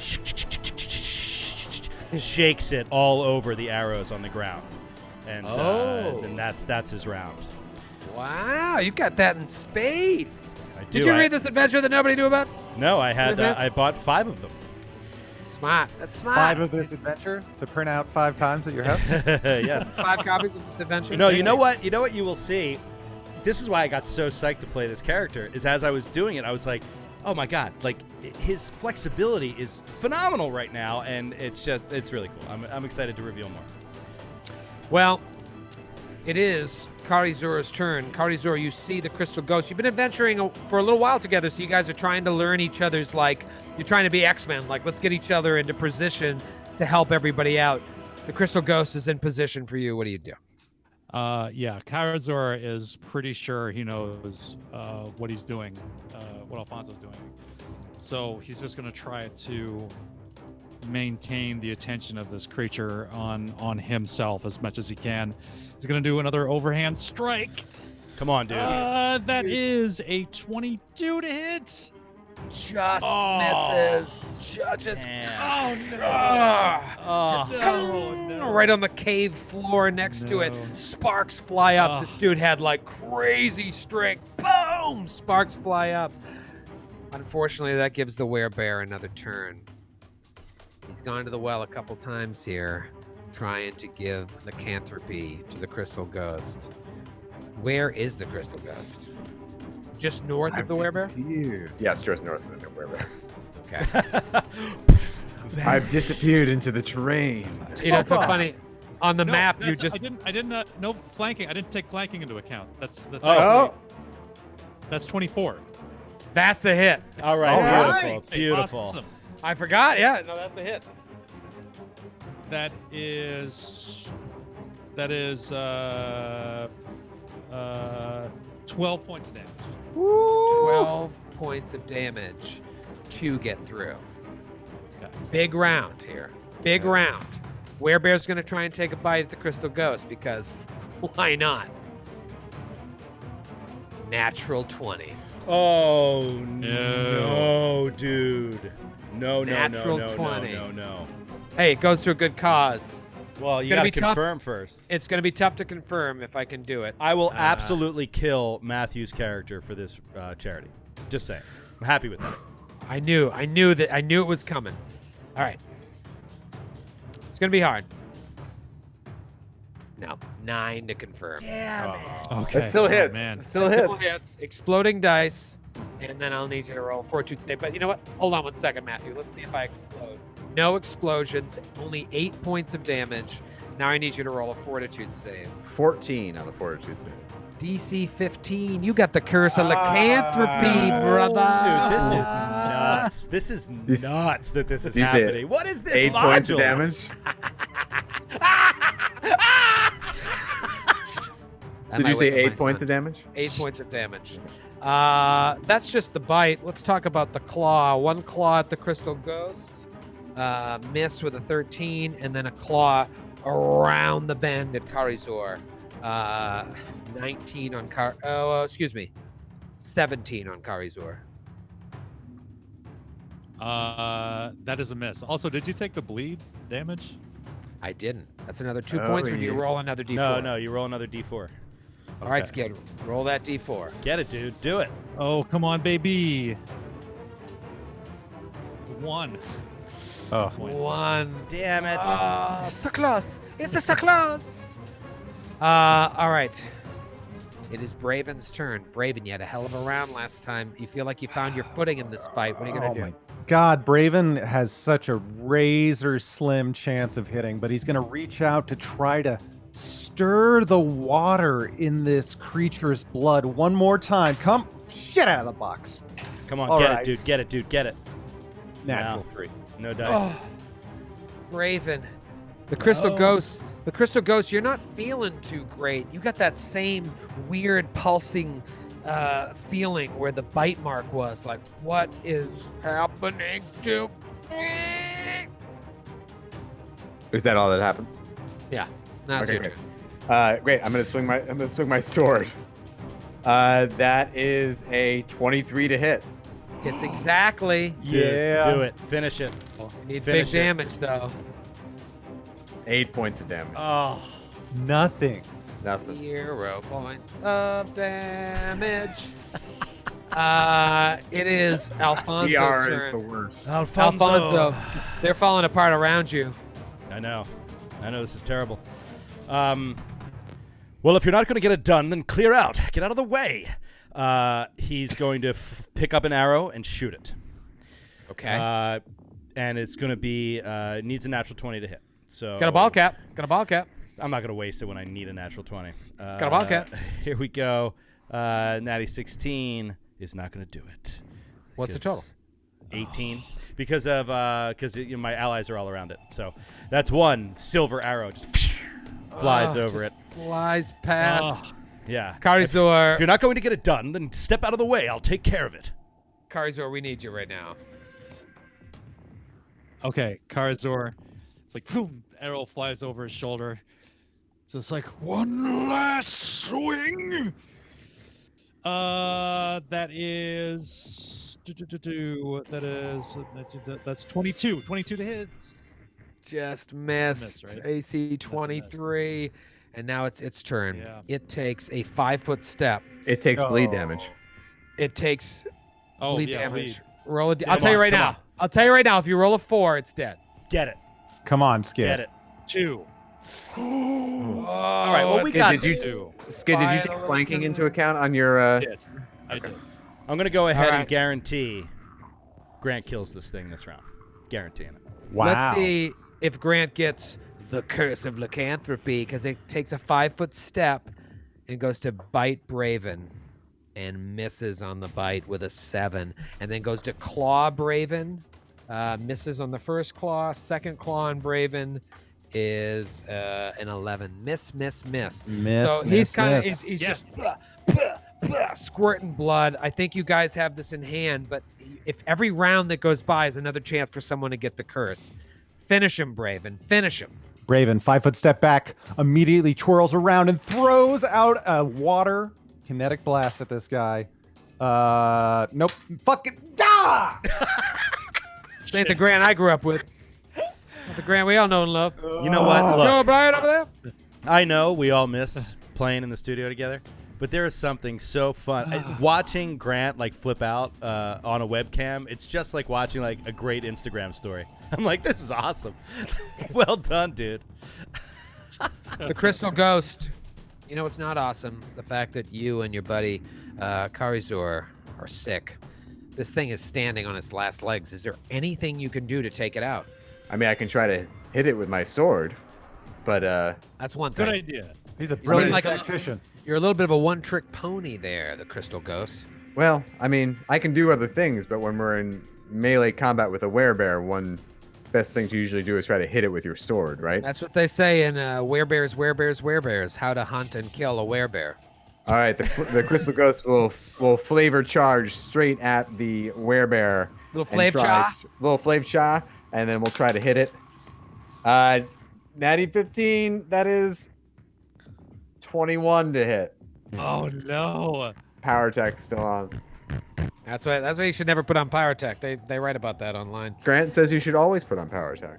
Not against a how- werebear. You forgot Not about the against- werebear clause. Yes, Grant has always said, except against it has werebears. DR10. It has DR10. You need to have power attack. Even to hurt it. To hurt it, I need to have the power Alfonso. tech on. Alfonso, come on, man. You're up. What do you got? You got an arrow that can never hit. An arrow that can never hit But in if this it does, situation. it'd be a kill shot. Yeah, he just looks up and he says, I give up. You know I love all of you. I love all of you deeply. And he steps up 10 feet. Wait, does he? I don't know if he can do that. Do it. Shit. If you're allowed by the rules of the game. If you're allowed by the rules of the game. He is going to... yeah, I'm just gonna do it. We gotta do it. Right? Can I do it? Desperate times. My, Don't my- forget my- about that little my girl. question is grabbing one of my forget that little girl. vials. Grabbing one of my vials is, I guess, a move action, so I can't move. All right, so he can't move. That's what I'm going to say, and he's just going to look across and say, you know I love all of you deeply, and I'm sorry. And he pulls out a vial and just throws it at this thing. Alchemist fire on its touch AC. Beautiful. Can you hit? It's touch Nice. AC. Can I hit? A very It's interesting touch question. A Oh, it is a six. werebear. That's probably high. No, it's probably low, right? It I just don't has know. to be touched. I'll tell you what. I know the answer. So just roll. Thank you, Troy. Okay. All right, come on, Thank you O'Brien. for that, Troy. Come on, I O'Brien. promise. Come on, O'Brien. Natural 20. What? Yeah!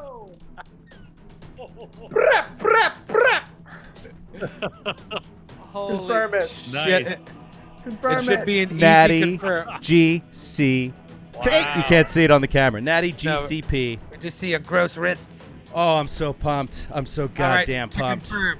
Two. To confirm. To confirm. That is a 19 against touch to confirm. Confirm crit.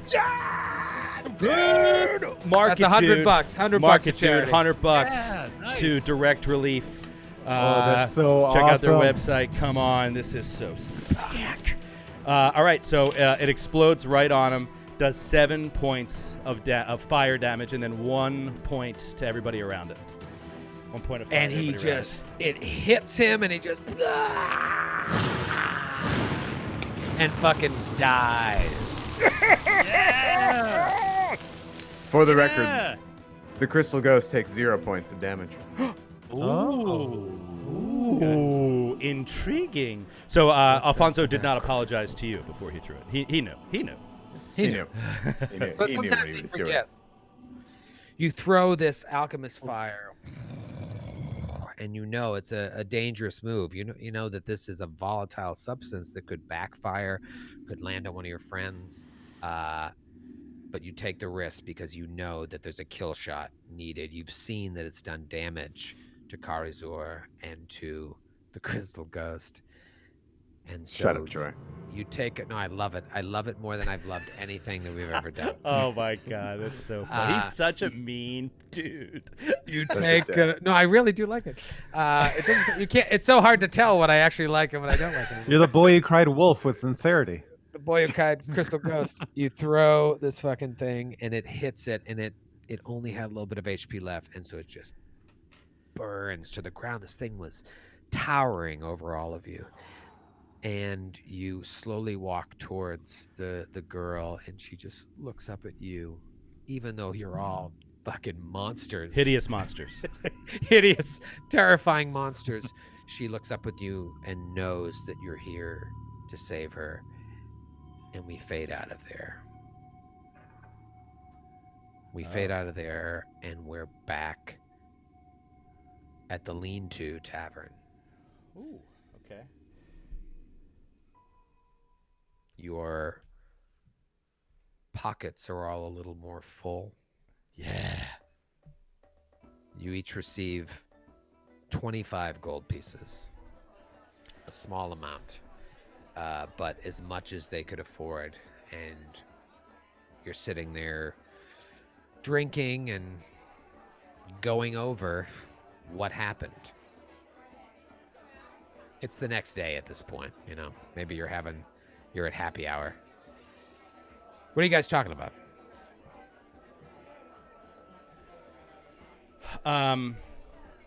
I will say before he left the cave, Alfonso took the empty vials that he had used and filled them with the blood of the werebear. Stood up over its corpse and just looked down at it and said, "Sorry, friend. Misunderstanding. A job. You know how it is out there." And then walks out. Back here, what is he talking about? I think just... You know that silver that I used on the weapon and on the arrows, that was a terrible waste. I'm not profiting on this job at all. It was a loss. So we have to be more careful about what jobs we're accepting. That's all I'm saying. We have to be more discerning. Make sure they have the money to pay us right up front. It's true, but then again, how can one measure the life of a girl, of a human being, against a slight expenditure in alchemical silver? I can. It's 178 gold pieces is the worth of a peasant's life. Oh. I didn't know you were an actuary. Oh, No, he's right. It was absolutely not worthwhile. Yes, it's a little known fact. Not many around here know it, especially in a place such as this. They value the wrong things, I'm afraid. But I had no idea that was the rate. yes, that is the rate, and it's mostly the rate. I'll be honest, to members outside of the girl's family. Of course, the rate Is that adjusted for is much inflation? higher. It's Well, much higher but I inside the assume- family. Well, had some sentimental value at the very least. Yes, sentiment. I don't know. I mean, it doesn't last the test of time. It's something that it's True. fading. So why would we? Why would Rate we? on sentiment in these parts is terrible too. Well, Yes. Karazor, let's just just out of chalk this one curiosity. up to. Well, true, but let's just chalk this up to a massive mistake to even haven't gotten involved in the first place, and live and learn. That's what I say.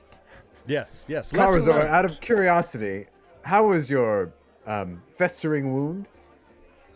Quite feeling in the pink, old chum.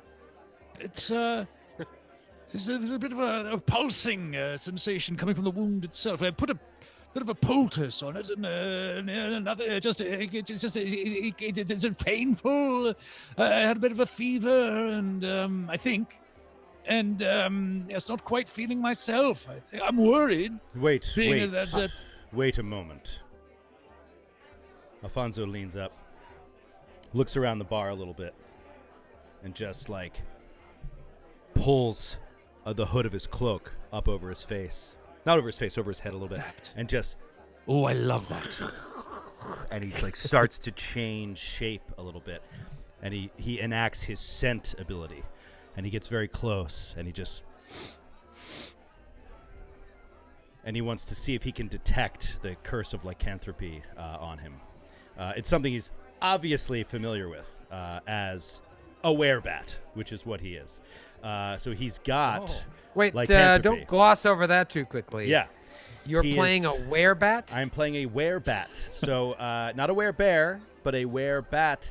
But in this case, he doesn't technically have the curse of lycanthropy. It's in his family lineage. So it can manifest itself, it can skip generations, etc., etc. Dude, but how cool is it that you had no idea about this adventure or what I was doing, and then you picked a guy No that was idea. a fucking werebat with And- lycanthropy in his lineage? To be honest, and I'm honestly asking you right now, and you don't have to answer, but this is in the this is the module. Like I thought you were just starting us off with an encounter to like as a vehicle for everybody to meet each other. If you're listening at home, I'm doing the universal sign for maybe. Maybe. Well, if it is the module, Aw. then that's really cool. But yeah. Anyway, so can I roll a check whether it's I don't know, knowledge, Yeah, I arcana, mean, or heal would be the best, but if you can make a case for another knowledge check, I'll certainly listen. yeah. Can I do a? I mean, is it a magical? It's a curse, right? So it's magic. Can I make a case for knowledge arcana, and then because I'm not very good at heal, I'm not good at like battlefield, like wrapping up a wound or identifying a common disease. But this is not a common disease. This is something that I have a racial understanding of, an innate understanding of, and I believe that a curse would cross over into that sort of arcana range, and I am trained in knowledge It's arcana. a supernatural ability. So is arcana the one you feel most comfortable with? Yeah. I think so. All right, I well- mean, maybe I'm wrong, but I feel like it can't be cured by mundane medical methods, right? Like it has to be magically removed with like a remove curse or something like that. Magical. It's a magical curse. Like, I mean, Yeah. Anyway, yeah, it would have to be. if that's cool Yeah, with give you, it- Troy, I'm just gonna Give it me a shot. roll, and I'll let you know how it goes. Ooh, natty 16, 24.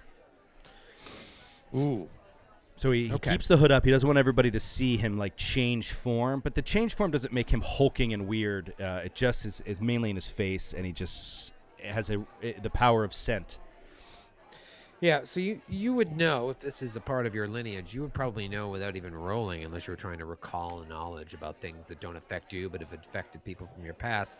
That like this is going to be if it's going to be a problem, it's going to be a problem at the next full moon. Yeah. That's something that both the Crystal Ghost and Karizor are just going to have to deal with to see if they can fight against the transformation, or not even fight against it, but like be able to control themselves when it inevitably happens. Yeah. In terms of curing it, you know it is a curse. So you think that having access to remove curse may help. Maybe even like high level remove disease or the heal spell, like spells way beyond your. Oh, but a remove ability to- disease can work. That's cool. I'm not 100% sure. I figured it would be like a break enchantment or remove curse or wish or limited wish. You would or need whatever. to remove disease. What'd you roll? Yeah, remove I disease. rolled a 24. Yeah, you rolled pretty high. Remove disease cast by a cleric of 12th level or higher could cure the affliction. We need to find ourselves a rather powerful and well-connected priest. I Here's don't the know if we'll catch. find one in the Mushfens. This is the problem. You got to find that cleric within 3 days. By the next full moon, you will. No, not even. It's just like a thing. If you get the curse of lycanthropy, you have 3 days to cure it. You don't feel super confident about that because you know that there's not going to be a cleric out there that's going to do it for free. And we don't and have the that's- money. You don't have the money. And I'm sorry. So in 3 days, if you don't cure it, it's a permanent condition. You can never, except with like a wish or something, get rid of it. No, there are other ways around it, but like Okay. remove disease of a 12th level or heal could cure it if you receive the spell within 3 days of the infection. You also might want to stock up on some Wolfsbane because that would give you a new fortitude save to recover from it. So you basically, long story short, you think to yourself like, we might have to deal with this for a full moon or two, and just hope for the best. Wow. Okay. But Alfonso will also offer like, I'm happy to go out and find it. I know what Wolfsbane looks like. I can do a search in my free time, and hopefully nail this thing down and nip it in the bud, as they say. I'm a little worried. Personally, I'm just a little worried about transforming into a bear and killing children. You should That's be. not my usually dear. my MO. You should be. It is a horrible curse. It will likely leave you distraught and broken as a person. Somehow we have to fix this before it comes to light. You are in the right headspace. Any suggestions? Well, the Wolfsbane, as I said, but otherwise I do think we have to accept it. I'm sorry to say. But there might be some workarounds. We just need to think positive. I'm sure it'll all be fine. And then he looks around like, not selling it. I appreciate the Norman Vincent Peale outlook, but I, for one, am horrified at the notion of becoming some sort of a horrible creature. And he like slavers his jaws and sits back. It's a good. Yeah. How does lycanthropy affect non-human characters? Just turn into a bear, I guess. I don't know. I'm Bear. I'm part devil. Oh. Yeah, we should actually look into this. It's possible that like I think tieflings are outsiders. Right? Yeah, I believe you're right. Yeah, it's possible outsiders may be immune to this, but you're not quite sure. You still have this festering wound, as does Korazor, who is, though he is an animal. Watch it. How dare you? He is a humanoid. How dare you? So something to look into. What's going on with Braven? Braven, you really blew it. I really did.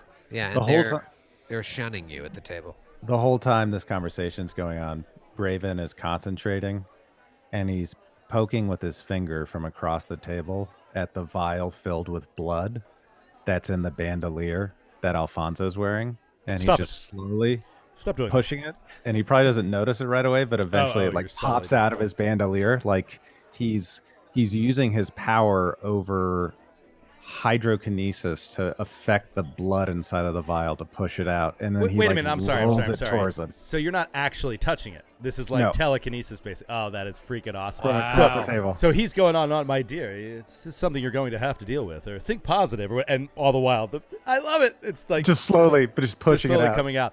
And then it rolls. He like he moves the water inside of the vial that's in the blood around the hemoglobin, and he rolls it to himself, and he opens it and he smells it. It's a good vintage. Well, I'm sorry. What's that? It's a good. Oh, damn it, Braven! He sees the vial in your hand, and Braven's like, close how to many like times? drinking it from there. Sorry, Alfonso. Here you go. It's not funny. Puts cap back on it. Well, it's kind of funny. That's a little laugh. I believe that lycanthropy only affects humanoids. Yeah, and you don't have that trait. You just have outsider. I'm an outsider, native.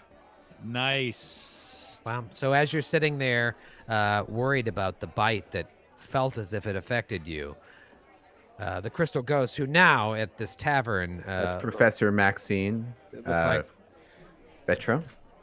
Professor Maxine Vetro knows better that she is unaffected. However, Karizur, not so much.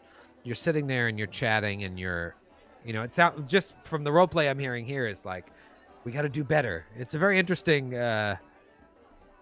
sort of feeling for an adventuring party who is we don't quite know what their motives are. Are they just out for the money? Are they trying to survive? Like, what is their end goal? We don't know. But these are like their post-game sessions. Like, we should have zigged let's zig when we should have zag, and maybe I shouldn't have used all that alchemical silver. But as you're sitting there, kind of going over the footage, a young woman sidles up to your table, and she says, "Excuse me, I don't mean to bother you, but you're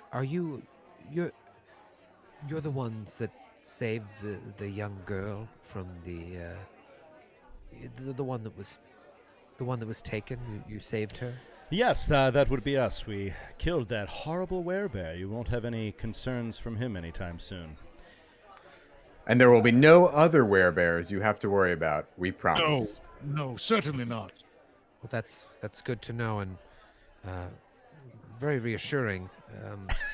But the reason I ask, and I don't mean to be too forward, but are you adventurers for hire? Why, of course we are. Why else would we'd be going into such deadly caves owned by others and and fighting such horrible beasts? It is what we do. What can we do for Trespassing you? into caves? Trespassing into caves? I'm but a simple professor. I have no interest in adventuring, but I have some friends who do. Yes. Well, yes, we keep her along for the facts and data she's able to provide. I'm us. merely here in an advisory capacity. Your flawless secret identity. There's She no is way a- to ever know. She is a consultant and really does demand quite a high fee, so I'm afraid our prices are rather difficult to reach. Before we get to that, though, Hail what is the Malthus. issue? What is the problem you have, my dear? Well, it's funny because I was, rumors travel around town so quickly. I that's why I wasn't sure. I recognize you, and she points to Karizur, from the stories I've heard, but the three of you don't match the descriptions that I've heard.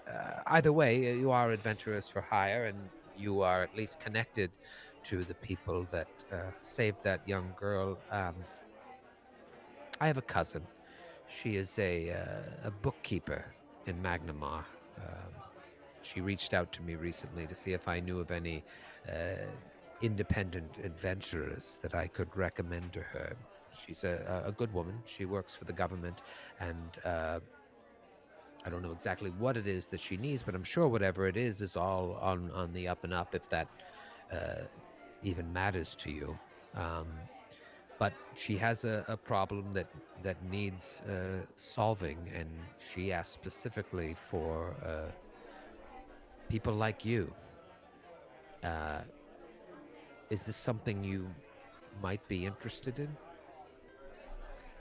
Yes, I'll have to check with my friends, but it sounds interesting. Oh, question Magnamar. Oh, yes. Have we? I can't recall. Have we been to Magnamar, Karzor?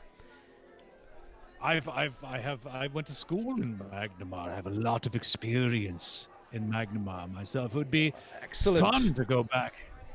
Yes. Troll around the streets of my old like a townie in my old alma mater. You know what? He leans forward, kind of like aggressive. This is exactly what we need. Shake off the dust of this small, swampy town. Get ourselves to the big city. That's where things are happening. That's where people are vibrant, and they've got money, and they've got problems we can solve. I don't know why I didn't think of this before. It's so simple. Yes. Magnamar. No vibrant, moneyed people in these dirty caves we've been frequenting. Filthy and disgusting. Back to the peasants. city. That's good to hear. But if you were interested, you actually wouldn't have to go all the way back to Magnamar or all the way to Magnamar. But nearby, she works in Magnamar. But She's a She's commuter. yes, she lives an Bridge hour and tunnel outside. cave. Yes. She's a PNT. She for whatever reason she doesn't want to meet with you in the city, and I think communication between her and I cannot get back and forth as quickly as this. So she reached out to me. I don't know who else she reached out to, and just said if you found people to send them to a local tavern just outside of Magnamar. That's fine. That's fine. Let's just get to where do we need to go, my dear? All right, yeah, I'm pretty sure she will be there most nights. Her name is Jaminda Anarchy, and she says she will be at the Drunken Dog in Ordelia. It's a tavern just south of the Yonda Bakari River. It's just outside of Magnamar. I don't know if any of you have heard of it, but it's known enough. Cleverly named. I've heard of it. No, you Yes. know it. Oh, good. Could I roll a sense motive? Sure. Crack die. Natural 7 for Oh, a 7. I got a 23 on a sense motive. 23. So, Professor, you don't think she has any ulterior motives, and Alfonso, you just think she's nervous coming up to you and even asking such a weird request that she doesn't have a ton of details about, but you Yeah. don't detect any underlying weirdness. It sounds excellent. We will head to that tavern as soon as we are fit and ready to go. Thank you for the tip. We appreciate it greatly. May I buy you a drink? Oh, yes. Please, it's the least that we can do. Obviously, we've got some money coming our way. So, what's your poison? I would like the most expensive drink on the menu. A woman of good taste. I like it. He goes up and orders whatever 3 copper garbage they serve here as the most expensive drink on the menu. That is the nice thing about adventuring out in the hinterlands. Exactly. The hinterland's cheap to buy Who do you drink? NPCs drinks. Time you go out into the hinterlands. Right. You go into buy- the Tau of Magnamar, and it's just like, really? 4 gold pieces for a beer? What's going on? And she thinks you just gave her a Goldschlager plated martini. And so, oh, thank you. She runs away. What are you running from? What No, I'm sorry. I'm all Oh, I excited. must There's have caffeine in this. given the wrong impression. So she's all excited, and she gives you this information. So I'm assuming you want to head there. Yes, absolutely. yes. So you know what, let's go to the map real quick. What? Let's take Another a look map? at Varesia. Yeah, I want to take a look at Varesia real quick. Oh, jeez. Okay. If you would zoom in, you'll see the Mushfens there to the south. Hold And, on. Slow down. Let me get it right here, and then we Yeah, can... getting close to the Mushfens. I want to go a little long here because I never want to stop playing. This is the most fun I've had in 2 weeks. all right, you're good, but- Troy. All right, so you see the Mushfens there, and do you see where the Yonda Bakari River runs from Magnamar all the way along there to a little town, Wardle, right Yeah. below the Yeah. Thanos Forest? So you're in Wardle. Sounds like it sounds like we're in Wardle. Yes, you're in I was going Wardle. to say if we're in Mortal, probably. You're in Wardle, and Oh, dude, Magnamar- Sandpoint's right here. Yeah, Oh my well, god. I mean, if you really zoom out, you can see that like way over to the west, there's a little arrow that says to the holds of Belkon. Oh wow. That's the east, Troy. That sorry, would be the the east. east, Troy. Sorry, my map's backwards. Yeah, way over to the east is the holds of Belkon. He has difficulties with ship terminology and basic cardinal directions. Cardinal directions. Cartography is not his strong suit. Sorry, it was Weast. It was Diane Weast in my map. Diane Weiss. Diane Weiss. It said Over Diane. there by Diane Weiss. That's Look, just way- to the way Diane to it. Weast is the holds of Belkon. No, so you're in Wardle, and yeah, there's Sandpoint, there's Magnamar, and this tavern is like right around that bend, closer to Magnamar. So you head there. You head to the Drunken Dog, I'm sorry. Eventually. Where is it again? Where is it? right near the big bend in the river. Okay, so it's got it. Yeah, closer. So like really in like a suburb of Magnamar. yeah, An suburb. exurb, perhaps. Yeah. Do Yeah, we she travel works in by river? Magnamar. Do we travel by boat, or do we walk it? Hoof it. You could choose. You could have. I'm sure you have access to horses. Do you want to take the river, or do you want to take horses? Let's just take the horses, save a few bucks Or on walk. a boat. Well, we have All right. horses, right? Whatever. Yeah, you have horses. I'm sure you have access to if you don't already have some. So you go there, and we'll say you arrive in town earlier in the day, and you wait until nightfall because this woman told you, she will be there most nights, hopefully. So you get to the Drunken Dog. You walk in, and there's probably 30, 40 people in there. What do you do? Have a drink. Yeah, what is the vibe? Is it like a low key, like we walk in and regulars all turn and look at us suspiciously, or is it a vibrant, fun joint? It's like a Teamster bar. Oh, Oh shit! no, they don't want us there. Yeah, like Dude, everybody's so just kinda like- nobody wants you there. Who has high charisma to be able to ask about Jamenda Anaki to the bartender? I do. The professor will. Oh, you know, go ahead. By all Oh. means. By all means. The professor will step up to the bartender and order drinks for all four of us, and then What'll it be? what's on tap? What do you like? What does this get me? And she puts 4 gold pieces onto the bar. That's a lot of money. I'm aware. Get you my fancy new hat.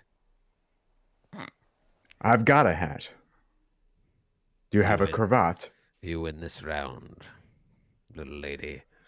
Perhaps instead of the hat, you could offer me a bit of know-how about these parts. We're newcomers, as you might imagine. Know how. Cost you double. Well, I would expect no less. But we're looking for someone named Jaminda. Jaminda Aki. Jaminda. Maybe I know her, maybe I don't. Are you drinking or not? Let's have 4 ales, if you please. 4 ales. Coming right up. I'd like an old fashioned. 3 ales and an old-fashioned, if you An please. old fashioned. He gets And he out looks the Make around, that it's like- make that Just two trying to old break the fashions. tension. Let's make that 2 old An old fashions. fashioned. 2 old please. fashions, 2 old. An Actually, old let's make it fashioned. 2 old fashions. I already one started ale, and muddling the one second old fashioned. I would like. grasshopper. I would like a I don't even know Magnamar. if I have milk. I'll have a Magnamar mule, please. Okay, Magnamar one mule. Magnamar mule, 2 old fashions, and 1 grasshopper. You So really I- are let me quite get this dreadful straight, at ordering please. us drinks. A grasshopper, An a old-fashioned. Magnamar mule, and 2 old fashioned. Yes, that's One it. Yes. old fashioned and one old fashioned. He looks around again. Pretty good, dude. He takes your 4 gold. He That'll- knows that people are cover it. uncomfortable around gnolls, so he tries to make jokes like that to try to make people more comfortable. Thank you. As for the woman you're asking about, that's her. She's been here every night this week. She's right there. She's right there. Right there the whole time. Discreetly. She's like this close to him. She's holding up a sign that says, "Hello, I'm Jaminda. Please Hello. come talk to me." Anarchy. No, she's right over there. The only reason I know her is she doesn't come in here that often, but she's been here every night this week. she's by herself. And you just see this kind of mousy-looking woman. She's got a drink, and she's like wringing her hands. She's got brown hair. It's kind of all over the place, and she just is sitting there nervously. And from time to time, she'll look around. The professor tips her hat and tilts her head towards Jaminda to the others and passes out our drinks. And then should we make our way over there? Yes. Absolutely. Yes, please. Sorry, I'm just looking for music. There was a bit of delay, and I was like, we do want to talk to the person we're here to talk to, right? I was enjoying. Yes. I was enjoying my Magnum Arm Mule for a moment. I'm sorry. To be honest, my character is my old fashioned. Skid, so what you can't see at home is that Skid and I have put up different virtual backgrounds in our personal way we're looking at each other. Skid's is the bridge of the Enterprise from Star Trek the original series, and mine is the bridge of the Enterprise from the Next Generation. So when Skid looks around, it looks like he's looking around the bridge of the Enterprise. Anyone? Helm? We should take Worf? No laughs, Worf? Tactical? Yeah, no, what? Really? Weapons? No? Anybody? Engineering? Old-fashioned? Do you walk over to her table eventually? Shields up? That joke kills in engineering. Engineers, they love that. Astrometrics are all over it. Yeah, we will walk up to her. You walk over to her, and she's still nervously like sipping her drink and looking around, and she seems startled when she sees you. Hello? Hello, please. No need to be alarmed at all. We are here to see you specifically. We were told to seek you out from a young woman in Wofford, whatever it was called. Whose I don't name remember. we seem to have forgotten Wardle. to get. Yes. Oh. A woman in Wardle whose name we woman- don't know. So I a woman in apologize. Wardle. We're not trying to be shady as hell. But yes, You never asked. she said that you were looking for adventurers who were looking for work, and Some of us are not adventurers. Some of us just know adventurers very well. and she's a Yes. consultant. I'm Some of not. us I'm are no just adventurer. mild-mannered professors with no association with heroes at all. Exactly. That is exactly. correct. But as you can imagine, my friend to my left here, with his horrible visage, is quite the fighter out there in the field. He's something to be reckoned with. And this one here, he may seem the average handsome man. Not quite as handsome as me, mind you, but the average handsome man. He is anything but. We are here because you need us. I know you do. That handsome.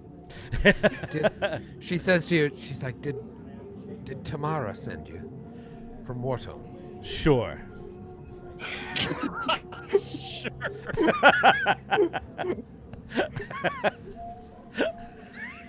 I believe. I'm having so much fun. Are we going to midnight? We're going to midnight, right? I've already gotten 7 texts from my wife saying I'm being too loud. Yeah. Yep. Tamara is a cousin of mine. You mentioned Wartle. It's the only person I've reached out to in Wartle, and you are the only ones that have answered the call. Would you join me, please? Have a seat. The only ones he slaps. What's your name? I'm sorry, Korzul? You've been friends forever. I know. Karazor, yeah. Karazor. I remembered myself. Karazor, he sort of slaps him on the shoulder. He's like, "Did you hear that? The only ones who replied." And they're what he means is the meaning is understood, which because they've been adventuring together for a little while, and that is there's no competition. We can set our rates. We can be, there's not people underbidding us, is what he's thinking, and they share this understanding together. Please sit. Would you like a drink? I've been pounding gin and tonic since happy hour. No, we're good. We just bought a round. We bought around from your friend, the barkeep. She falls off her chair. Good. Sorry, I'm a bit nervous. Sorry, I'm very drunk. I don't know. I'm very drunk. I don't know what my cousin told you, but I'm I'm a bookkeeper in Magnamar. I've held the job for a few years now. It's fine. I enjoy it. I enjoy numbers. I enjoy making sure everything adds up. Well, a few weeks ago, I was looking through some records, and I kept seeing that certain numbers weren't adding up. It was a relatively small amount, but it was just, I don't know if any of you are like this, but it was just driving me crazy that I couldn't get it to add up exactly. As I continue to try to get to the bottom of it, that's just my nature to try and figure out why. Why is this off by a penny here, a penny there? What I discovered is that a small village north of here called Ravenmore, I don't know if you're familiar with it, it hadn't paid its taxes to Magnamar in several years. Oh, how dare they? Well, in truth, the annual taxes of a village of that size have never been quite large. So it's not surprising that this mistake had gone unnoticed for so long. The numbers were off, but to my perhaps my less fastidious predecessors, they may have not thought much of it because the yearly amount was so small. They might have just rounded up when they saw that, but I can't. I'll be up all night if I see a number that doesn't add up. Your natural reaction was to say, how dare they? But my research showed that there was no malicious intent. It didn't seem that they weren't paying out of spite, but rather Magnamar itself. She looks around. They forgot to send a tax collector up to this remote village because this repeated clerical error over 14, 15 years. The thing is, while a year's worth of taxes might not be much, over the course of several years of missed payments and penalties on those payments, the amount due has climbed to 500 gold pieces. That's a significant amount. It truly is, and she's really, the more she talks about it, she's really wringing her hands now. She's like, so, she looks around, she's like, so rather than go to my superiors directly when I made this discovery, I wanted to make sure that I had the gold accounted for. I wanted to do my due diligence so that I could go to them with at least an answer and not just a problem. So I contacted a tax collector I could trust, my brother-in-law. His name is Elias Kyle. He was all about it. He was excited at the prospect. He was pumped, would you say? He was to collect what did he say to me? dem taxes. He was like, I'm pretty fucking fired tax up. life. That tax life. Yes, kid. He texted me, #dat_taxlife. Gimme. I got it. I know those accountants. I know how they can be. I was excited for him to do this. He was excited as well. He was this was a new job for him. I think he thought he could make something of himself. Whatever. He said he was going to do it, and then I received a short letter from him from Galduria a week after he set out to collect this 500 gold from Ravenmore. But in the 2 weeks since I received that missive, I've heard nothing.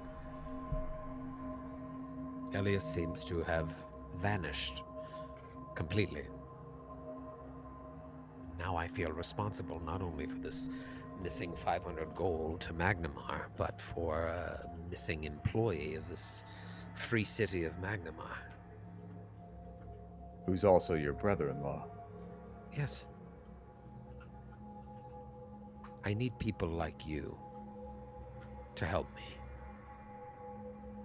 Would you be interested in traveling to Ravenmore as quickly and quietly as you can to help me with these two problems? Because not only do I need to find out what happened to Elias and why he has not returned or answered my call, but I need someone to collect this 500 gold owed in back taxes. If you get there and find that the townsfolk aren't able or willing to pay the money, I will happily settle for a letter saying that much. I can then take that to my superiors and I'll deal with that. My primary concern at this point is for my brother-in-law's safety. This is a stroke of tremendous good fortune for you. Because you say that you are in the market for people like us. And we happen to be people exactly like us. And I'm not, but my friend is. It's And is like her. She's not like her at all. She's someone completely different. not in the The rest of us are completely different. very game. Yes. We will meet up with her in another location. Won't look the I'll same send at all. word immediately. Yes. This is Could you all very please contact confusing. your friend for us. Tell your friend what we're about to get into. I'm very confused, but you seem like you're game. Can I Can we roll a sense motive? Can I do a bunch of checks right now? Real quick. back to back to back to back. Can I do knowledge history or knowledge local on what was it called? Galduria? Or Ravenmore? No, the Moor. Ravenmore? Ravenmore, sure. So Knowledge. has there ever Oh. been shady Local. business there? Is it known as Okay. a terrible place, dangerous place? What are you rolling? History or? History or local, either one, it's up to you. Well, what do you think want to learn? Do you want to learn what Ravenmore is or what I want to Ravenmore learn if was? there's any lore about Ravenmore, if there's anything from the past about Ravenmore. So I'll start with history. I'll do local. Okay, there you go. Okay. 21. 24 local. All right, 24 local. You've both heard of it. It is not a major city. Neither of you have been there. But it is a city or a village It's like or a village, yeah. okay. And it would make sense why this would why this would happen for so many years because it's not a big deal city. Yeah. It's not like a tourist destination. But in terms of history, you never heard of any shady dealings. Okay. Doesn't know it as a particularly dangerous city. It's not like a criminal village or anything like that. A hideout for shady people, nothing like No, what little you know of it is it's like a backwater town. that. Okay. And then just a sense motive basically on like she really is just a bookkeeper. And she's worried about her job or looking bad to her superiors, and so she sent her brother-in-law in You said her to brother-in-law? die.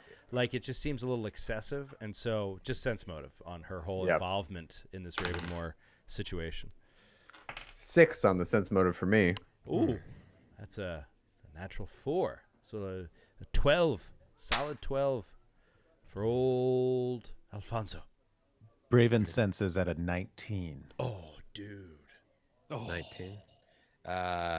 Garzor, do you want to try it all? It's not really Karazur's specialty, but It's not my jam zony. 14. 14.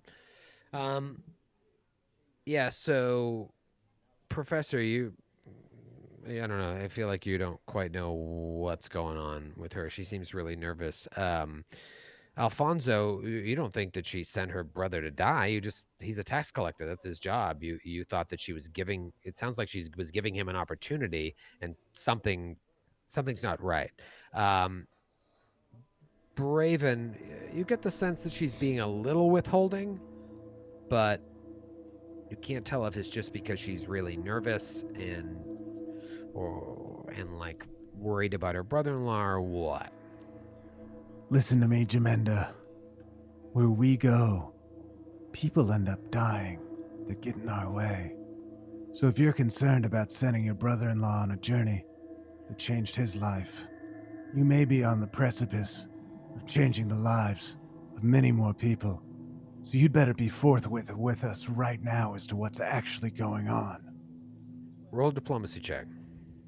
-1 to that. 11. 11. Sorry. She is kind of taken aback by your direct tone with her because she feels like she wasn't being shady, but she kind of relaxes her hands for the first time and she says,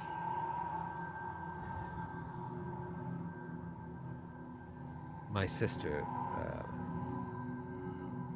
passed away.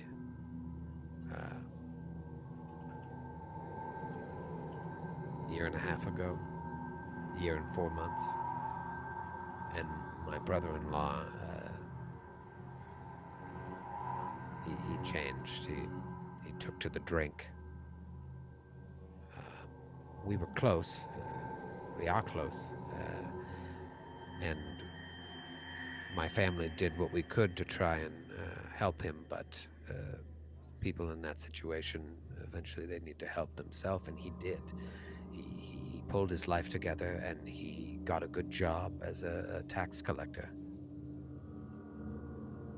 I thought this would be a good opportunity for him.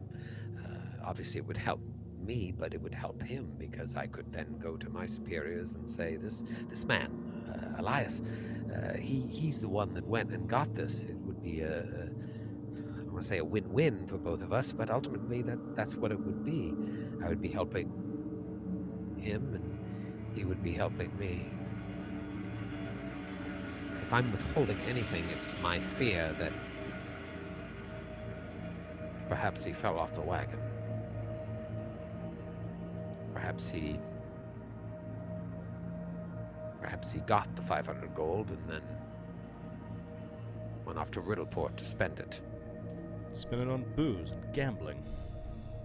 Yes, that is my fear, and even as I say it aloud, in a way, that's the best case scenario, because if something else befell him, I don't think I'd be able to live with myself. This is why I need people like you to help me get this money. Obviously, I need this money, but to find out what happened to him. Quick question. What Yes. if your brother-in-law did indeed, in this best-case scenario, make off with the money to Riddleport and devolve into a life of drinking and gambling, all the money gone? We find this out, answer your riddle, but yet have no money to return to you. What do we receive? Do we get the same payment? How much is this information worth to you? Your payment, yes. Yes, this is a job. I could certainly give you 200 gold pieces for your trouble. It would take you about a week, perhaps, to get to Ravenmoor. A week back, it's 50 gold pieces each. It's a good payment for something like this, where ultimately you just go, collect the money, hopefully find out what happened to Elias, and return. It's not bad, assuming we don't blow it all on alchemical silver. It's a really nice payday. Alfonso holds out a hand to his good buddy. Just can't see it from the camera, but holds out a hand. It is, perhaps you're not aware of these things, but getting a mount, stabling it, cleaning it, rations for the journey itself, whatever dangers might lie beyond, if we have to continue on to Riddleport, the dealing with bribing the guards there, the whole situation, I'm sorry, it's a net loss for us at that sort of payment. Yes. No, you wouldn't need to go to... Sentimental value, if we have any sentimental expenditures, those, from what you're saying, wouldn't be covered at all. No, I understand Good what you're saying. point. Good point. I'm not asking you. My friend does not work for 50 gold pieces. I'm sure. If she were here, adventurers- she would surely tell you herself. Unfortunately, she can't Yes, be of here. course. And I must speak for her, and I'm a very loyal friend, and I just... Every single table has to play the vigilante like this. Like, everybody has to constantly reinforce the... I understand adventures such as yourselves and your friend require more than that. But rest assured, I'm not asking you to go to Riddleport. I can understand the confusion. I just need you to go to Raven... 200 each. 200 gold pieces each. Now we are talking. Now we're talking. Now Again, he we are slaps his talking. Knoll buddy. That is all we were asking. It's enough to Yes. cover our expenses. That's we're Right, not looking and- to profit here. We're looking to find out what happened to your brother-in-law. That is all that is important to us. But we can't take a That loss. is all we care about. That is Not all the money, I nothing care so about. crass. No, that makes sense, and I just, it's nice of you to mention Riddleport, but I just go to Ravenmore, collect the money, or find my brother-in-law, and return with hopefully both of them, and there'll be 200 gold waiting for you. It makes sense. I'm not trying to be withholding or stingy with gold. I I'll be never honest, I'm thought a it. I never thought it for a moment. Oh, good. Sometimes we would- people don't understand what adventuring costs. That's And all. I don't do We're this. I simply don't do this giving that you often. the I information don't. you needed. That's all. And we understand your position, and you understand our position, which is why, on behalf of my friend, I have to ask for the 50 gold pieces each up front 50 gold up front to cover those expenses. Well, I mean, this is customary in the hiring of adventurers. You know this, of course. You're no fool. You're no naive waif in the woods. You know Right. how these things work. And I don't mean to tell Fully. tales out of school. Not a but backwater trash human being in a trash backwater town. Of course You're not. not some hillbilly in some backwater burg. this is a suburb. Worthless. You commute to Magnamar, Your I- life has can I- value. Your life is worth something. and not for nothing, I should tell you that my friend is no common hooligan. My friend is the Crystal Ghost. I've never heard of her. Her? I'm Her. sorry. Surely. Sense motive. 24. Her room is covered in posters of the Crystal Ghost. Who's never heard of the Crystal Ghost? Who's that? A friend of yours? So you want the money up front? Just a quarter up No, front. just 25%. This is simply to cover the costs of getting this thing off the ground. That's all. What? May I ask you? My cousin, Tamara. She reached out to you, no doubt because she knew of your exploits. What did you do in and around Wartles? Oh. I of course only acted in a advisory role, but tales of the adventures in Wartles will chill you to your bones. These three acted in such a brave capacity that I don't think I'm giving anything away to say that songs are being composed in tribute to their bravery. I'll tell you what we did, Jaminda. We met someone else who was missing a family member. We found the missing little girl. We saved her. We killed a werebear in front of that little girl and probably scarred her for life in the process, but she's alive. And regardless of whether we scrape Elias off the bottom of a dungeon floor, or we have to rattle him out of his drunken reverie and bring him back here kicking and screaming, we'll get the job done. Nice, dude. Nice. All right. Here is your gold. Yes. And Not that see you we're in next it. week. Oh! Literally, see you next week. Next So week and excited. every fucking Thursday for Who probably not knows, this dude? long, but who knows? Who knows? see. I don't even want to stop playing, but I just we should probably stop playing. Well, that was a Rest good to go to spot. bed. That was a good spot to end, but I would Yeah, like to good keep spot to playing. end. We'll Yeah, just I play would after. like We'll to. just we'll log we'll off play- and then we'll play. after. Yeah, Off we'll the just clock keep or going and then catch them up when we missed on. But next week we'll just be jumping straight to the Discord lounge, the after party. Beautiful. All right, guys, take it easy. Thank you so much for watching, everybody. Thanks We for hanging appreciate it out. so much. We love you guys. We'll see you in a week. Hope you enjoyed. Bye.